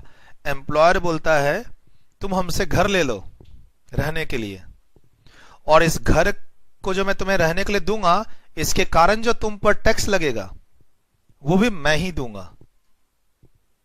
ऐसा कुछ, जैसे मैं तुम्हें सैलरी दूंगा 10 लाख रुपए तो टैक्स लगेगा, मैं तुम्हें 10 लाख रुपए की सैलरी दूंगा तो टैक्स लगेगा, वो मैं काट कर तुम्हें सैलरी दूंगा। ठीक है सर, काट लो। अब मैंने बोला तुम्हें मैं रहने के लिए घर भी देता हूं। आपने बोला वाह सर, घर भी मुझे मिलेगा रहने के लिए आपसे? बोला हाँ मिलेगा। लेकिन सैलरी चैप्टर में अगर एम्प्लॉयर तुम्हें फ्री में रहने के लिए घर देता है तो तुम्हारी इनकम बढ़ जाती है। सैलरी चैप्टर में 15% का रेट है। अगर 10 लाख रुपए की सैलरी पर रहने के लिए घर दिया जाए तो तुम्हारी सैलरी 15% से बढ़ा दी जाएगी, क्योंकि बॉस पक्का तुम्हें सैलरी कम दे रहा है और इसीलिए रहने के लिए क्या दे रहा है? घर। सैलरी में बोनस मिलता है। सर मैं जब नौकरी करता हूं तो बोनस मिलता है, बोनस सैलरी में टैक्स होता है। ठीक, मैं जब नौकरी करता हूं तो अलाउंसेस मिलता है, वो सैलरी में टैक्सेबल होता है। ऐसे ही रहने के लिए अगर बॉस ने घर दिया, अरे घर क्यों देगा, घर तो मेरे पास था ना, तुम सैलरी दो ना। पक्का सैलरी कम दे रहा है इसीलिए रहने के लिए क्या दे रहा है? घर। लेकिन अब गवर्नमेंट, अब सिंपल डील, मैं तुम्हें 10 लाख रुपए की सैलरी दूंगा और एक रहने के लिए घर दूंगा, ऐसा। अब इनकम टैक्स की क्लास सैलरी चैप्टर बोलता है कि 15% से सैलरी को बढ़ा दो। हाँ सर ऐसा होता है? हाँ होता है। ठीक है, सैलरी तुम्हारी 15% से बढ़ जाएगी अगर तुम्हें बॉस रहने के लिए घर देता है तो। सैलरी चैप्टर तो जब अगर सैलरी बढ़ जाएगी तो टैक्स भी बढ़ेगा ना। तो अब बॉस और एक ऑफर देता है, क्या? सुनो अब सुनो, सैलरी तो तुम्हारी थी उसका टैक्स तुम दे दो, और जो हमने तुम्हें रहने के लिए घर दिया उसका टैक्स मैं ही दूंगा। वाह सर, मतलब घर भी देंगे? हाँ। और घर पर लगने वाला टैक्स भी हम देंगे? हाँ सर मैं ही दूंगा, एम्प्लॉयर ही देगा। वही टैक्स है ये। Another mode of recovery of tax is from the employer through the tax paid by him. और ये टैक्स कटता नहीं है, एम्प्लॉयर अपनी जेब से जमा करता है अलग से। किस चीज पे करता है? सेक्शन तो है 192(1) है। किस चीज पे करता है? On non monetary perquisites provided to employ. Example, रहने के लिए फ्री का घर देना। सब अभी जो मैं बता रहा था सब यहां पे है। बाकी सैलरी चैप्टर में इसके लिए डिटेल डिस्कशन रहता है। सैलरी चैप्टर जब आप पढ़ते हो तो ये सब डिस्कशन वहां होता ही होता है सर। फिर से, रेंट फ्री एकोमोडेशन का मतलब क्या है? यहां पर एम्प्लॉयर ने तुम्हें फ्री में रहने के लिए घर दिया तो क्या सर ये टैक्सेबल होता है? हाँ। सैलरी बढ़ जाती है कितने परसेंट से? 15% से। तो बोला सर टैक्स भी बढ़ जाएगा? हाँ। लेकिन फिर लास्ट में उस टैक्स के 2 हिस्से होंगे। एक हिस्सा सैलरी में से कट के मिलेगा और दूसरा हिस्सा एम्प्लॉयर अपनी तरफ से जमा करेगा। तो जो अपनी तरफ से जमा करता है उसका नाम भी क्या है? टीडीएस। तो एक तरीका ये भी है। एंड अब बोलता है these taxes are deductible from the total tax. और ये सारे टैक्सेस जो अभी आपने नाम लिए हैं ये सारे तुम्हारे टोटल टैक्स में से लास्ट में क्या होंगे? माइनस होंगे। TDS, TCS, advance tax, relief. बोलता है जो लास्ट में जब तुम टैक्स जमा करने जाते हो, जो नहीं बेसिक क्लास में डिस्कस करते हैं कि असेसमेंट ईयर में पहले टैक्स कंप्यूट करेंगे, फिर उसमें एडवांस टैक्स घटाएंगे, टीडीएस घटाएंगे, टीसीएस घटाएंगे, तो बोलता है रिलीफ भी घटा लो, रिलीफ भी घटा लो, और जो टैक्स बचता है उसको हम लोग फिर क्या बोलते हैं, सेल्फ असेसमेंट। तो पहले एक्ट में रिलीफ घटाना नहीं लिखा हुआ था, अब अमेंडमेंट आ रखी है कि नहीं, लास्ट में रिलीफ भी घटाएंगे। अच्छा, घटाते तो थे लेकिन एक्ट में लिखा हुआ नहीं था। ठीक, ये रिलीफ किससे कनेक्टेड है सर, सैलरी चैप्टर से कनेक्टेड है। लिख लीजिए अंडरलाइन करके, कनेक्टेड टू सैलरी चैप्टर।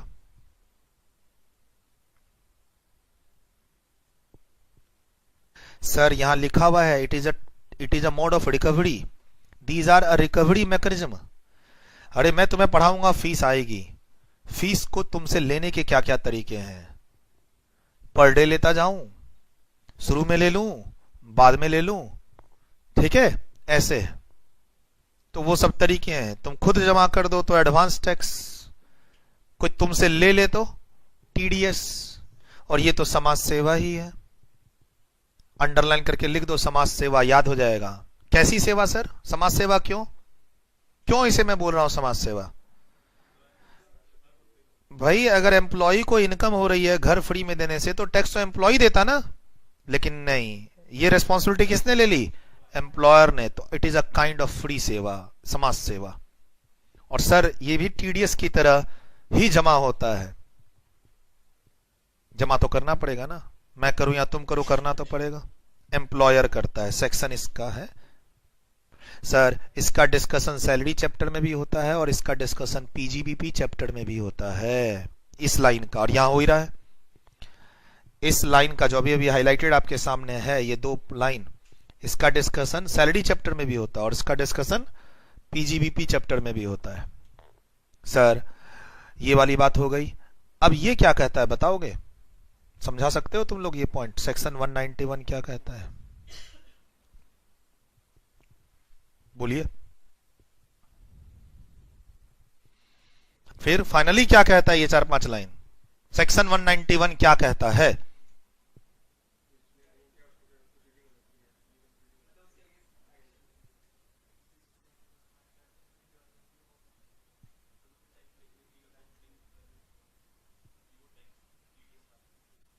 मतलब तुम बोल रहे हो लीगल एक्शन डिडक्टर पे लिया जाएगा, ऐसा बोला जा रहा है इसके अंदर, जिसको जमा करना था, काटना था, जमा करना था, यानी डिडक्टर, डिडक्टर किसके बारे में, डिडक्टर।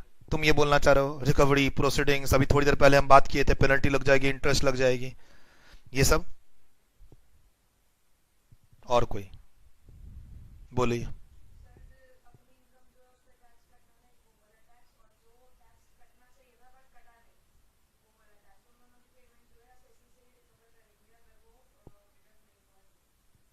परफेक्ट है। आप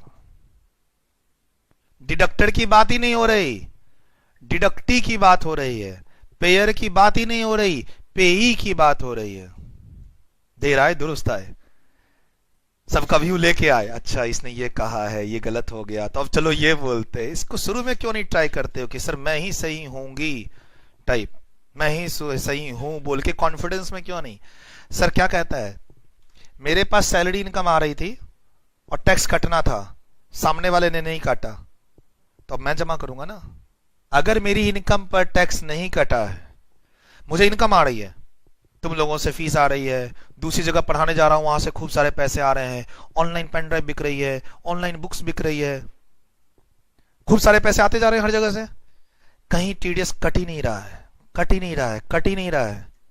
अच्छा कटना था, नहीं कट रहा है, काटना चाहिए था सामने वाले को, नहीं काटा, तो पूरा रुपया दिया ना उसने मुझे, 10 लाख की सैलरी पूरी 10 लाख मिल गई, अब इस पर टैक्स कौन देगा, मैं खुद दूंगा ना, या बोलूंगा गवर्नमेंट को, सुनो गवर्नमेंट इस पर तो टैक्स कटना था ना, जाके उससे मांगो। नहीं, वो अगर नहीं काटा है तो मैं उसको इंटरेस्ट पेनल्टी लगाऊंगा, फिलहाल तुम अपना टैक्स दो। अच्छा कटता है तो ऊपर जोड़ते हैं, नीचे घटाते हैं, और नहीं कटा है तो दो ना, जोड़ना भी नहीं है और घटाना भी नहीं है। तो अल्टीमेटली ये सेक्शन पेई के लिए है, एसएससी के लिए, जिसको इनकम हो रही है। कहता है सेक्शन 191 डायरेक्ट पेमेंट का मतलब टीडीएस नहीं कटा, अब तुम जमा करो, कौन, जिसको इनकम हो रही है।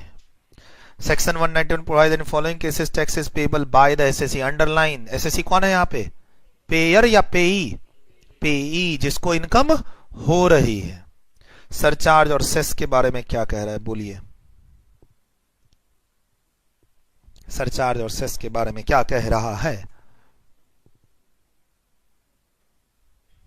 सर, ये जो अभी अभी आपने बताया था टीडीएस का रेट, यहां पे ये जो टीडीएस का रेट है 10%, है ना? देखिए क्या हुआ। ये मिस्टर ए जो लैंडलॉर्ड है, इसको रेंट आना था कितना? 70 लाख रुपए का रेंट आना था। ठीक, टीडीएस कट गया 10%, कितना? 7 लाख।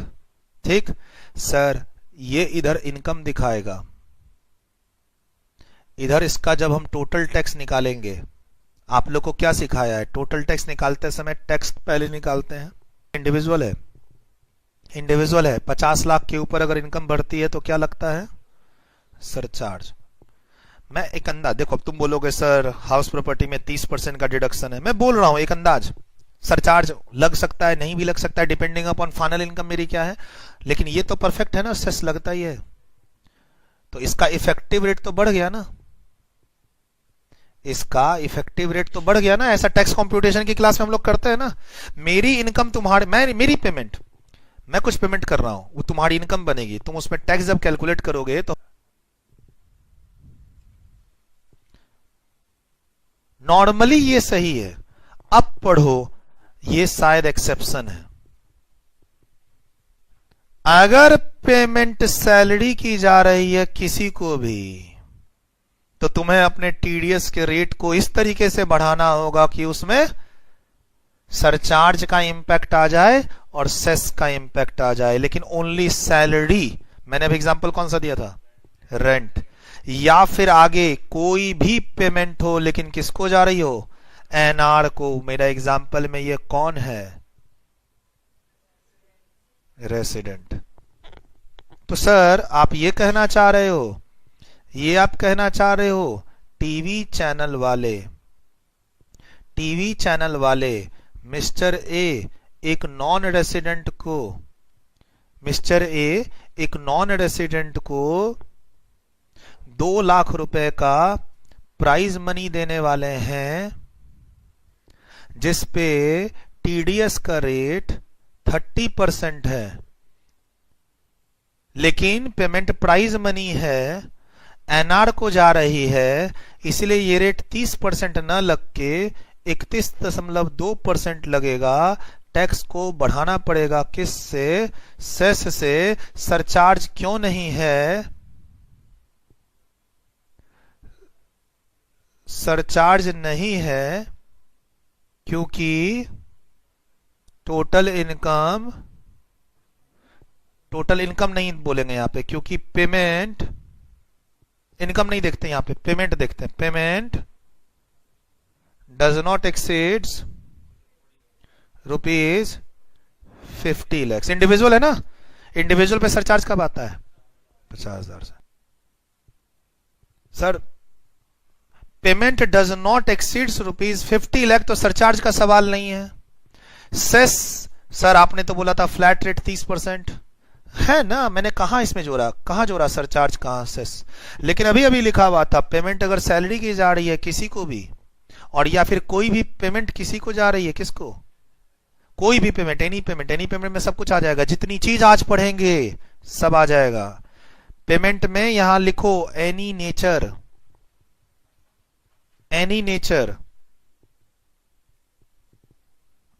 यहां वाली पेमेंट पे एनी नेचर, और यहां वाला को बॉक्स में डाल दो, सिर्फ सैलरी के लिए बोला जा रहा है सर। और थोड़ा सा ये ध्यान रखना, ये जैसे अभी सरचार्ज के काफी सारे लेवल आ चुके हैं ना, तो ये थोड़ा सा मॉडिफाई हो जाएगा।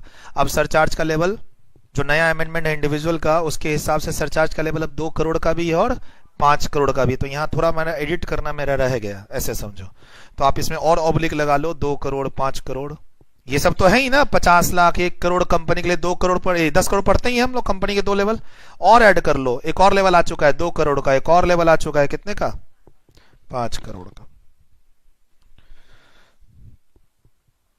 कितनी बार अमेंडमेंट करे। हमारी बुक अभी लेटेस्ट वाली जो चल रही है 17th एडिशन में थर्ड प्रिंट चल रही है। थर्ड प्रिंट, फर्स्ट प्रिंट उसमें कुछ गलतियां ऐसी मिली छोटी छोटी, सेकंड प्रिंट फिर छोटी छोटी गलतियां मिली, थर्ड प्रिंट। ठीक है, आप लोग के पास फर्स्ट प्रिंट वाली बुक होगी, सेकंड वाली बुक होगी, तो मैं एक बना दूंगा समरी कि मैंने किस प्रिंट में क्या क्या चेंजेस किए। पहले सारे चेंजेस हो जाने दो, क्लास में जब पढ़ रहे हो तब तो पता चल ही रहा है। बाकी यूट्यूब हमारे जो स्टूडेंट्स हैं या जो हमें पेन ड्राइव वाले स्टूडेंट्स हैं उनको पता नहीं चल रहा होगा से, तो हम एक बना देंगे कि first print, second print, third print में क्या चेंजेस है। एंड 17th एडिशन का मतलब असेसमेंट ईयर 2021। अभी एग्जाम दें या आगे एग्जाम दें, इस साल में कभी भी एग्जाम दें, ये बुक वैलिड है। ये जो बगल में मैं प्रिंट लिखता हूं अपनी बुक में, अब कौन सा प्रिंट है, तो लेटेस्ट प्रिंट पे काम करना है। बाहर किताब दुकान वाले सब जिनके पास है उनके पास फर्स्ट प्रिंट ही सूरज सर के नाम से बेचे जा रहे हैं। बच्चे को भी पता नहीं, खाली वो असेसमेंट ईयर देख के खरीदता जा रहा है। कुछ जेरोक्स वाले हैं जो हमारे टच में नहीं है, किताब बेच रहे हैं हमारी बिना बोले हमें। हमने सबको परमिशन दे रखा है तुम करो, लेकिन ये बोलना नहीं चाहते हैं। उसमें हमें फिर बच्चों को बताना पड़ता है। यूट्यूब में भी बताता हूं मैं कि भाई थर्ड प्रिंट पे काम करना है आपको। अगर खरीदने ही जा रहे हो आज, तो जो लेटेस्ट प्रिंट है वो कौन सी है, थर्ड प्रिंट है हमारी। एनीवे सर ये थोड़ा सा मॉडिफाई आपने कर लिया, अच्छा मैंने नहीं बताया तो आपको खुद रिएक्शन करना भी पड़ सकता है। बोला सर अब तो सरचार्ज के और लेवल आ गए ना, कितने कितने, 2 और 5, इंडिविजुअल वाला लेवल 4 हो गया ना। तो 50 था ही, 1 करोड़ था ही, कंपनी के लिए 10 था ही, एक नए लेवल सब आ गए। तो सर सरचार्ज, सर सरचार्ज कैसे देखेंगे, हम लोग क्लास में क्या पढ़ते हैं, टोटल इनकम एक्सीड्स। यहां क्या देखना है, पेमेंट एक्सीड्स। जो मैं तुम्हें पेमेंट कर रहा हूं वो अगर सरचार्ज वाले लेवल से एक्सीड हो गया तो टीडीएस के रेट को मॉडिफाई करना पड़ेगा। हर केस में या किसी किसी में, किसी किसी में। एक तो सैलरी तुम किसी को भी पे करो, एनआर या आर, और दूसरा कोई भी पेमेंट। ठीक है, चलिए। अच्छा अलग अलग एडिशन है हमारे पास। फाइनल सीरीज का 9th एडिशन चल रहा है और इंटर लेवल पे 17th एडिशन चल रहा है। ठीक है, ये ध्यान रखिएगा, एडिशन भी। और जीएसटी का 5th एडिशन चल रहा है हमारा, चाहे इंटर हो, फाइनल हो, सीए हो, सीएमए हो। आगे कभी अटेम्प्ट शिफ्ट करो तो इन बातों को ध्यान में रखना पड़ेगा, आपको टच में आना पड़ेगा। इसमें और क्या बता सकता हूं मैं, ये आपको मैंने नोट करा दिया, ये आपने नोट नहीं किया है। ठीक, देख लेते हैं एक बार। नॉर्मली क्या होता है कि अगर आप किसी को रेंट, रेसिडेंट को पे कर रहे हैं तो आपका जो फ्लैट रेट है टीडीएस का उसको बढ़ाने की जरूरत नहीं है। किससे, सरचार्ज से या सेस से। लेकिन सामने वाला जब टैक्स कंप्यूटेशन करेगा तो वो अपनी टैक्स नॉर्मली जो कंप्यूट कर रहा है करता रहेगा और लास्ट में टोटल टैक्स घटा देगा। यानी अगर तुम्हारी इनकम पर टैक्स कट भी गया है तो बाद में क्या देना पड़ सकता है, सरचार्ज और सेस तो देना। टीडीएस कटा भी तो कितना कटेगा, 30%, 10%, लेकिन बाद में तुम्हें सरचार्ज के कारण, सेस के कारण और टैक्स पे करना पड़ सकता है। लेकिन अगर तुम सैलरी वाले हो तो 1-1 रुपया कट जाता है सैलरी वालों में। अभी पढ़े ना, लिखा हुआ था ना, सैलरी के केस में हम लोग जानते भी हैं सैलरी वालों का 1-1 रुपया टैक्स में कट जाता है, उनको बाद में कोई टैक्स नहीं देना पड़ता। और अभी पढ़ भी रहे हैं क्या, जब सैलरी पे टैक्स कटेगा तो उसमें सरचार्ज का इफेक्ट देना पड़ेगा, सेस का इफेक्ट देना पड़ेगा। क्योंकि हम क्या चाहते हैं, तुम्हें जितनी भी सैलरी दें, चाहे तुम आर हो या एनआर, सब पे 1-1 पाई टैक्स अभी काट ले, फ्यूचर में तुमको 1 रुपया भी देना ना पड़े। लेकिन रेंट में ऐसा नहीं है। और एनआर का मैंने क्या बताया अभी, यही प्राइज मनी कौन जीतता, अगर यही प्राइज मनी मिस्टर बी जीतता, कौन, रेसिडेंट, तो फिर टीडीएस का रेट कितना होता, 30% होता। लेकिन अब यहां वाला टीडीएस का रेट 31.2% कैसे आया,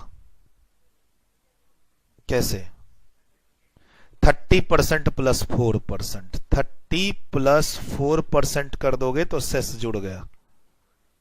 सेस कैसे लगाते हैं, टैक्स पे ना, तो 30% जो 30 है, 30 पे 4%, 1.2 जोड़ दो तो कितना हो गया। अच्छा 30% कैलकुलेटर पे नहीं करना है, अगर 30% कर दोगे तो वो 0.30 हो जाएगा। इस बेस को 30 रहने देना और इसमें प्लस कर देना कितना, 4%, तो किसमें बदल जाएगा ये, 31.2 ऐसे आया। चलिए अब इसे लिखिए,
यानी टीडीएस कटने का मतलब सारा का सारा टैक्स गवर्नमेंट को दिए या अंदाज से ही दिए हो?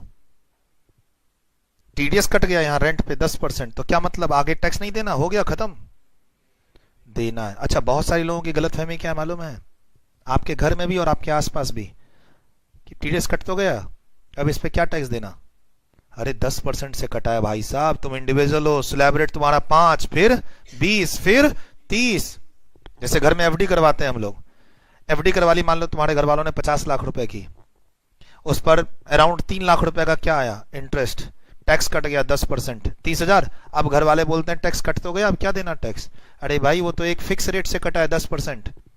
जब वो एफडी का इंटरेस्ट मैं अपनी अदर इनकम में जोड़ता हूं और वो इनकम कहीं 10 लाख से ऊपर पहुंच गई, तो टैक्स लायबिलिटी कितने की बनती है? बहुत सारे लोग क्या करते हैं, जो नॉलेज नहीं रखते हैं या फिर बोलते हैं देखेंगे ना बाद में क्या होगा, वो क्या बोलते हैं, हमें सैलरी मिलती है टैक्स कट के। बहुत सारे लोगों को अगर मैं एज ए चार्टर्ड अकाउंटेंट समझाने जाता हूं तो क्या बोलता है मालूम है, अरे भाई हमें सैलरी मिलती है टैक्स कट के, बैंक में एफडी करवाई तो उसमें इंटरेस्ट मिला टैक्स कट के, रेंट पे दे रखा है अपनी जगह बैंक को, वो भी रेंट देता है टैक्स काट के, तो फिर मैं क्यों टैक्स जमा करूं, मैं क्यों रिटर्न फाइल करूं? मतलब उसको मैं समझाने जाता हूं कि आपको आईटीआर फाइल करना पड़ेगा, आपको अपनी कॉम्प्यूटेशन ऑफ टोटल इनकम बनाना पड़ेगा। वो हमें इंग्लिश समझाना शुरू कर देते हैं कि भाई तू सीए बन गया, ज्यादा वकील ना बन, ठीक है?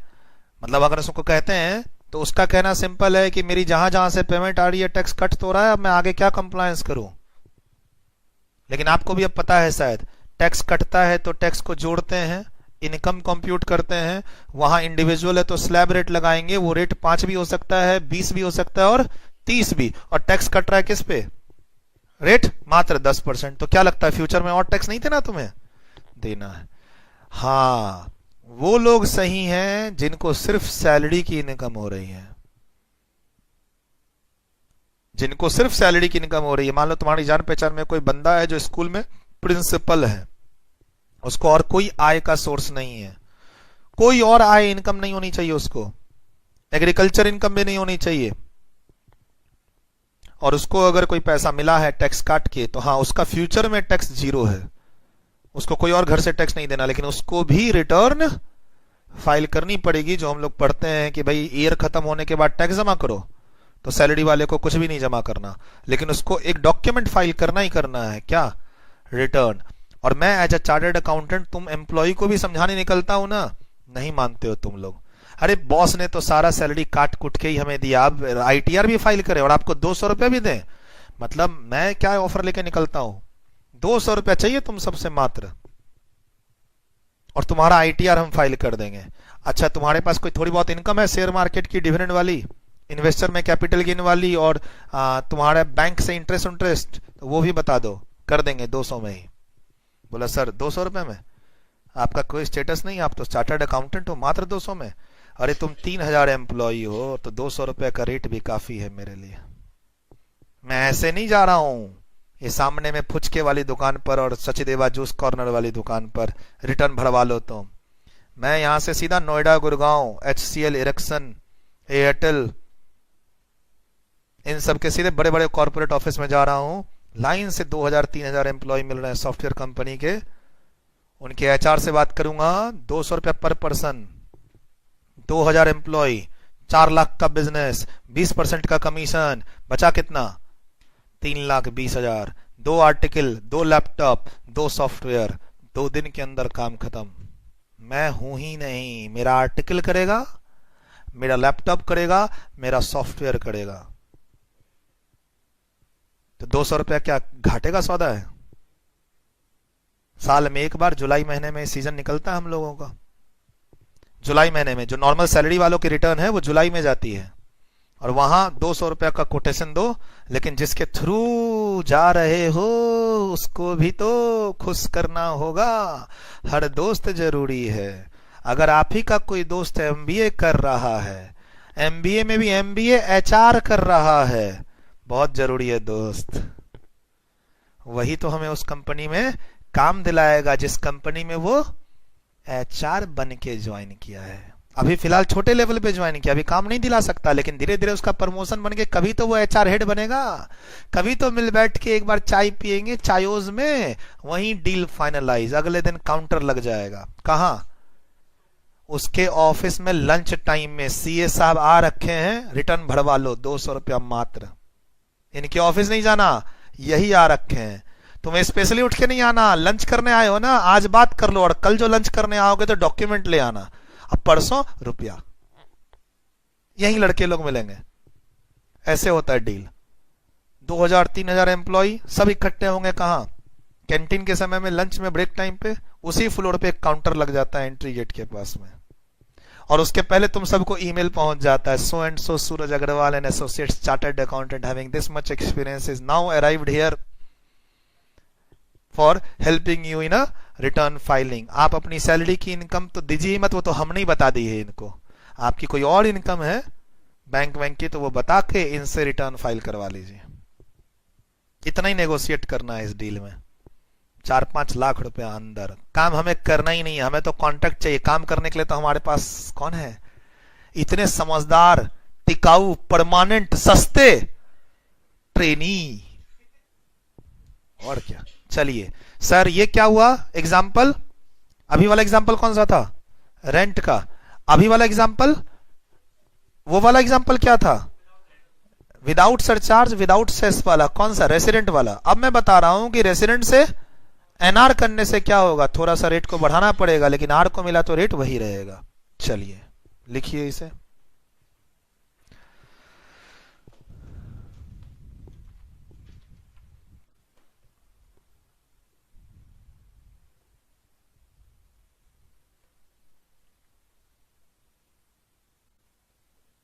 पैसा बहुत है इस प्रोफेशन में, कमाने वाला होना चाहिए।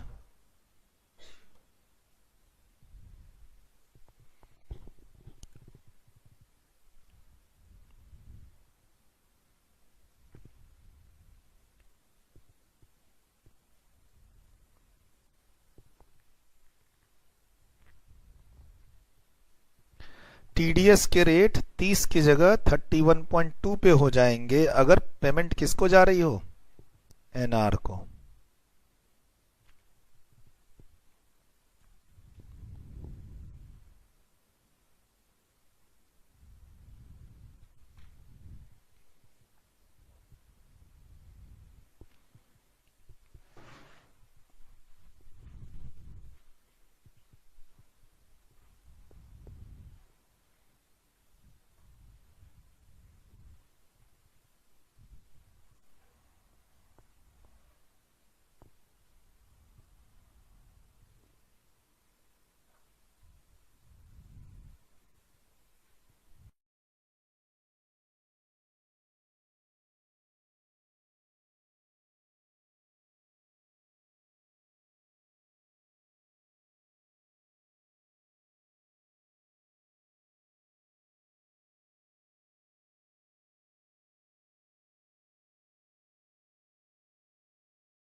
डन।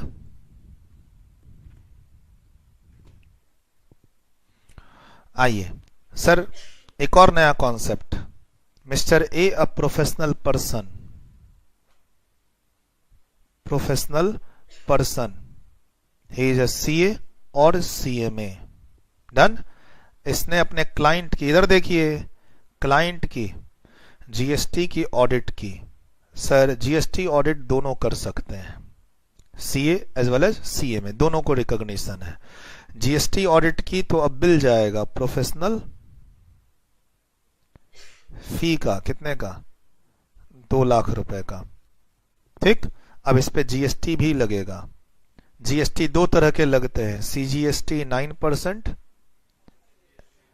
इसके लिए जीएसटी पढ़ने की जरूरत नहीं है, कोई भी मार्केट में बिल उठा लो, ठीक है, कोई भी बिल उठा लो तो 2 रेट दिखेंगे, सीजीएसटी, एसजीएसटी। 9%। डन। कितना? 18,000। 18,000 टोटल कितना?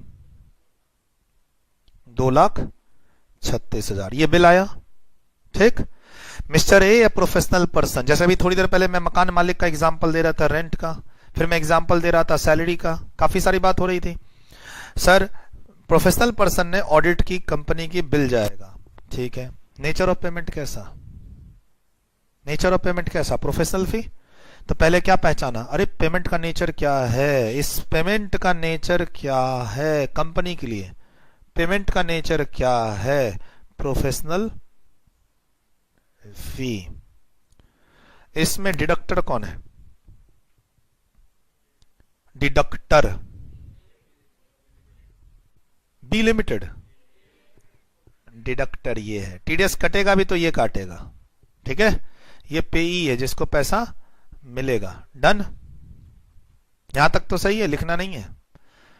क्या डिसाइड करते हैं कौन किसे पेमेंट कर रहा है, पेमेंट का नेचर डिसाइड हो गया। अब सेक्शन डिसाइड करते हैं 194J, आगे पढ़ाऊंगा, डिसाइड हो गया।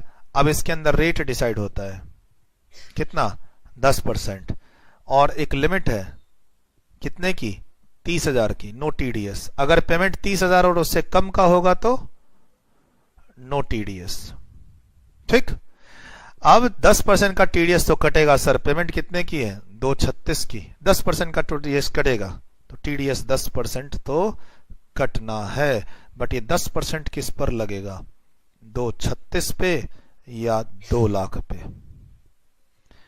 पेमेंट का जो टोटल अमाउंट है, जाने वाला पेमेंट, वो 236 है, टीडीएस काटना है, टीडीएस काट के कम पैसा जाएगा। सवाल उठा कि अगर बिल पे जीएसटी लिखा हो तो टीडीएस किस पर काटेंगे, बिल विदाउट जीएसटी वाले अमाउंट पे, या सर हमें क्या मतलब है, पेमेंट जितनी जाती है उस पर 10% of the payment, 10% of the sum payable. TDS इस सेक्शन के अंदर क्या लिखा हुआ है, 10% ऑफ सम पेएबल पे। अब सम पेएबल के अंदर क्या दिख रहा है, जीएसटी। तो गवर्नमेंट का क्लैरिफिकेशन आता है, बोलता है कितने पे कटेगा, 2 लाख पे। कहां लिखा है सर, उस अगला टॉपिक ये रहा, no TDS on GST component, यही समझा रहा था।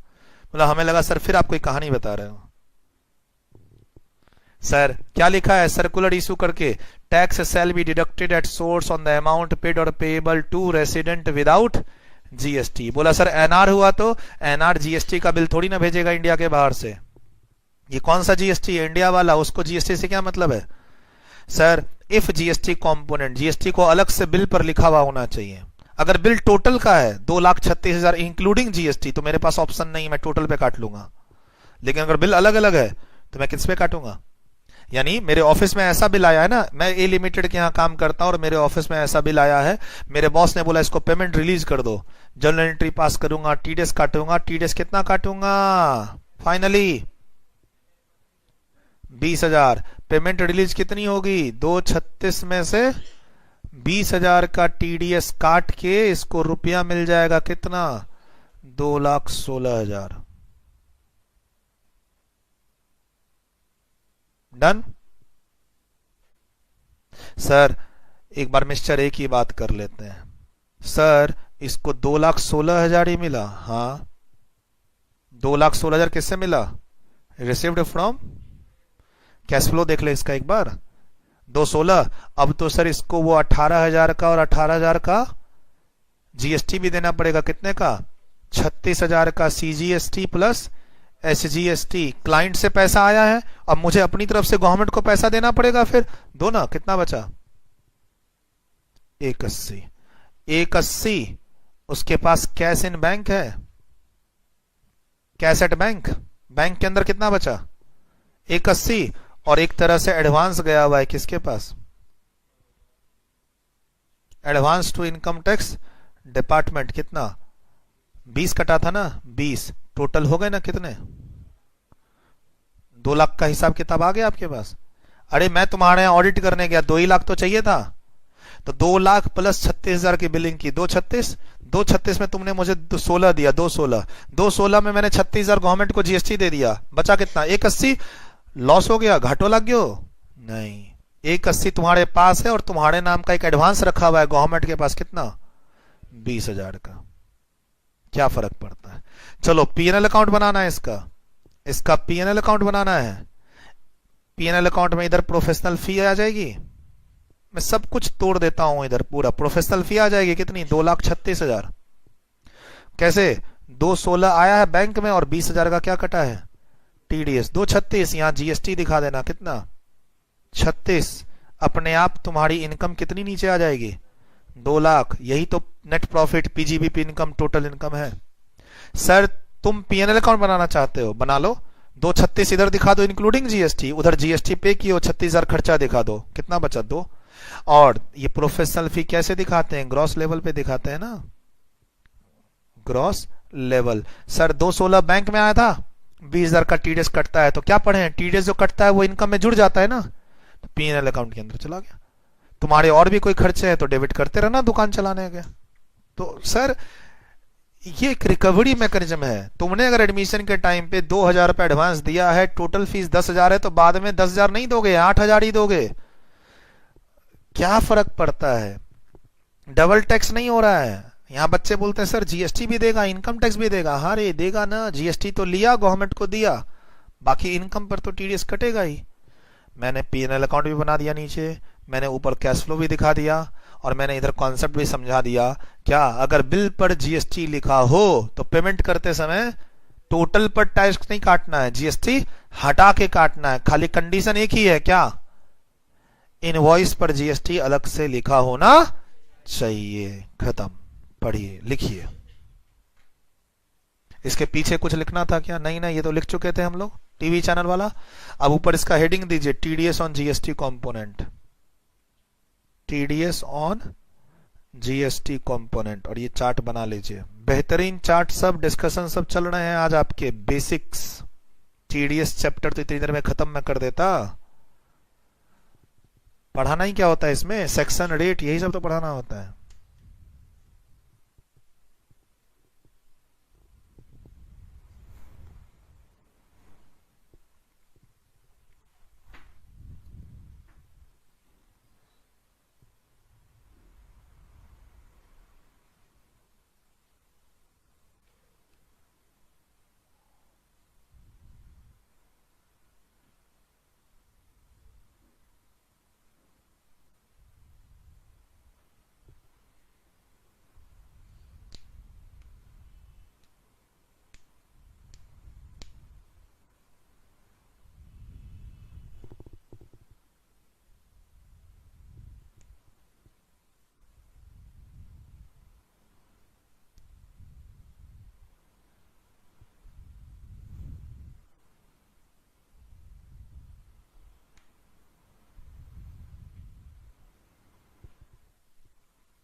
क्या लिख लिए?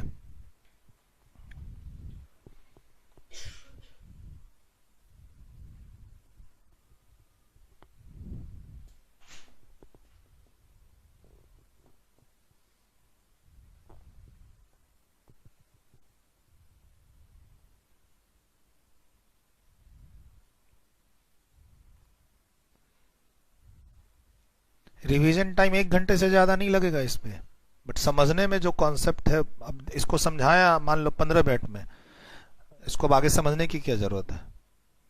भाई बिल पे जीएसटी होगा, अरे दो ही तो ऑप्शन है, 236 पे टीडीएस काटो या 2 पे काटो, 2 पे काटो ना सर, बस। बट लॉजिक बिल्डअप करना पड़ेगा, वो आपको टाइम लगेगा, ठीक है।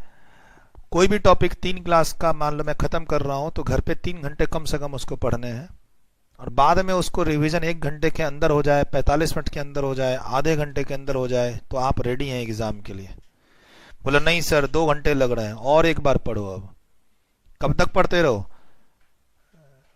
1 घंटे के अंदर ना आ जाए रिवीजन। कोई चैप्टर में 4 से 5 क्लास में खत्म करता हूं, तो उसका रिवीजन टाइम मात्र 1 घंटे से कम का होना चाहिए एग्जाम में। जब तक वो टारगेट नहीं अचीव होता है, बार बार पढ़ते रहो, ये आपको ध्यान रखना पड़ेगा, तभी आप एग्जाम में अच्छे से डिलीवरी दे पाएंगे। और वो डिपेंड करता है आपको ये पेपर कितना स्कोर करना और कितना अच्छा लगता है। चलिए सर, मैं यहां पर कैश फ्लो बना रहा था मिस्टर ए का, तो इसके लिए क्या लिख लीजिए, कैश फ्लो। और मैं यहां मिस्टर ए का क्या बना रहा था, पीएनएल अकाउंट की प्रेजेंटेशन। तो ये अच्छे से दोनों को अलग अलग लिख लीजिए। 2 लाख का हिसाब दे रहा था मैं कि कैसे हुआ। 2 लाख मेरे पास तो आए ही नहीं सर, 216 में से 36 निकल गए गवर्नमेंट का टैक्स, 180 बचा और 20 एडवांस चला गया किसके पास, डिपार्टमेंट के पास। क्या बोल के, एज अ टीडीएस बोल के। तो 2 लाख का हिसाब हो गया।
क्या सही है?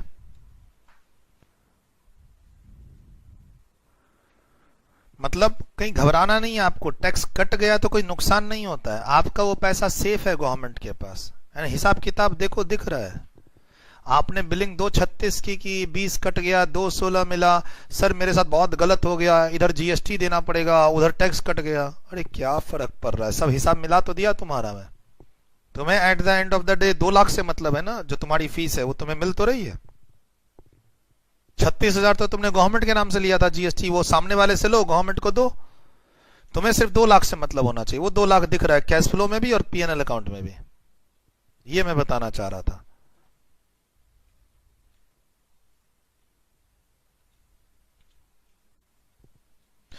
सैलरी 192,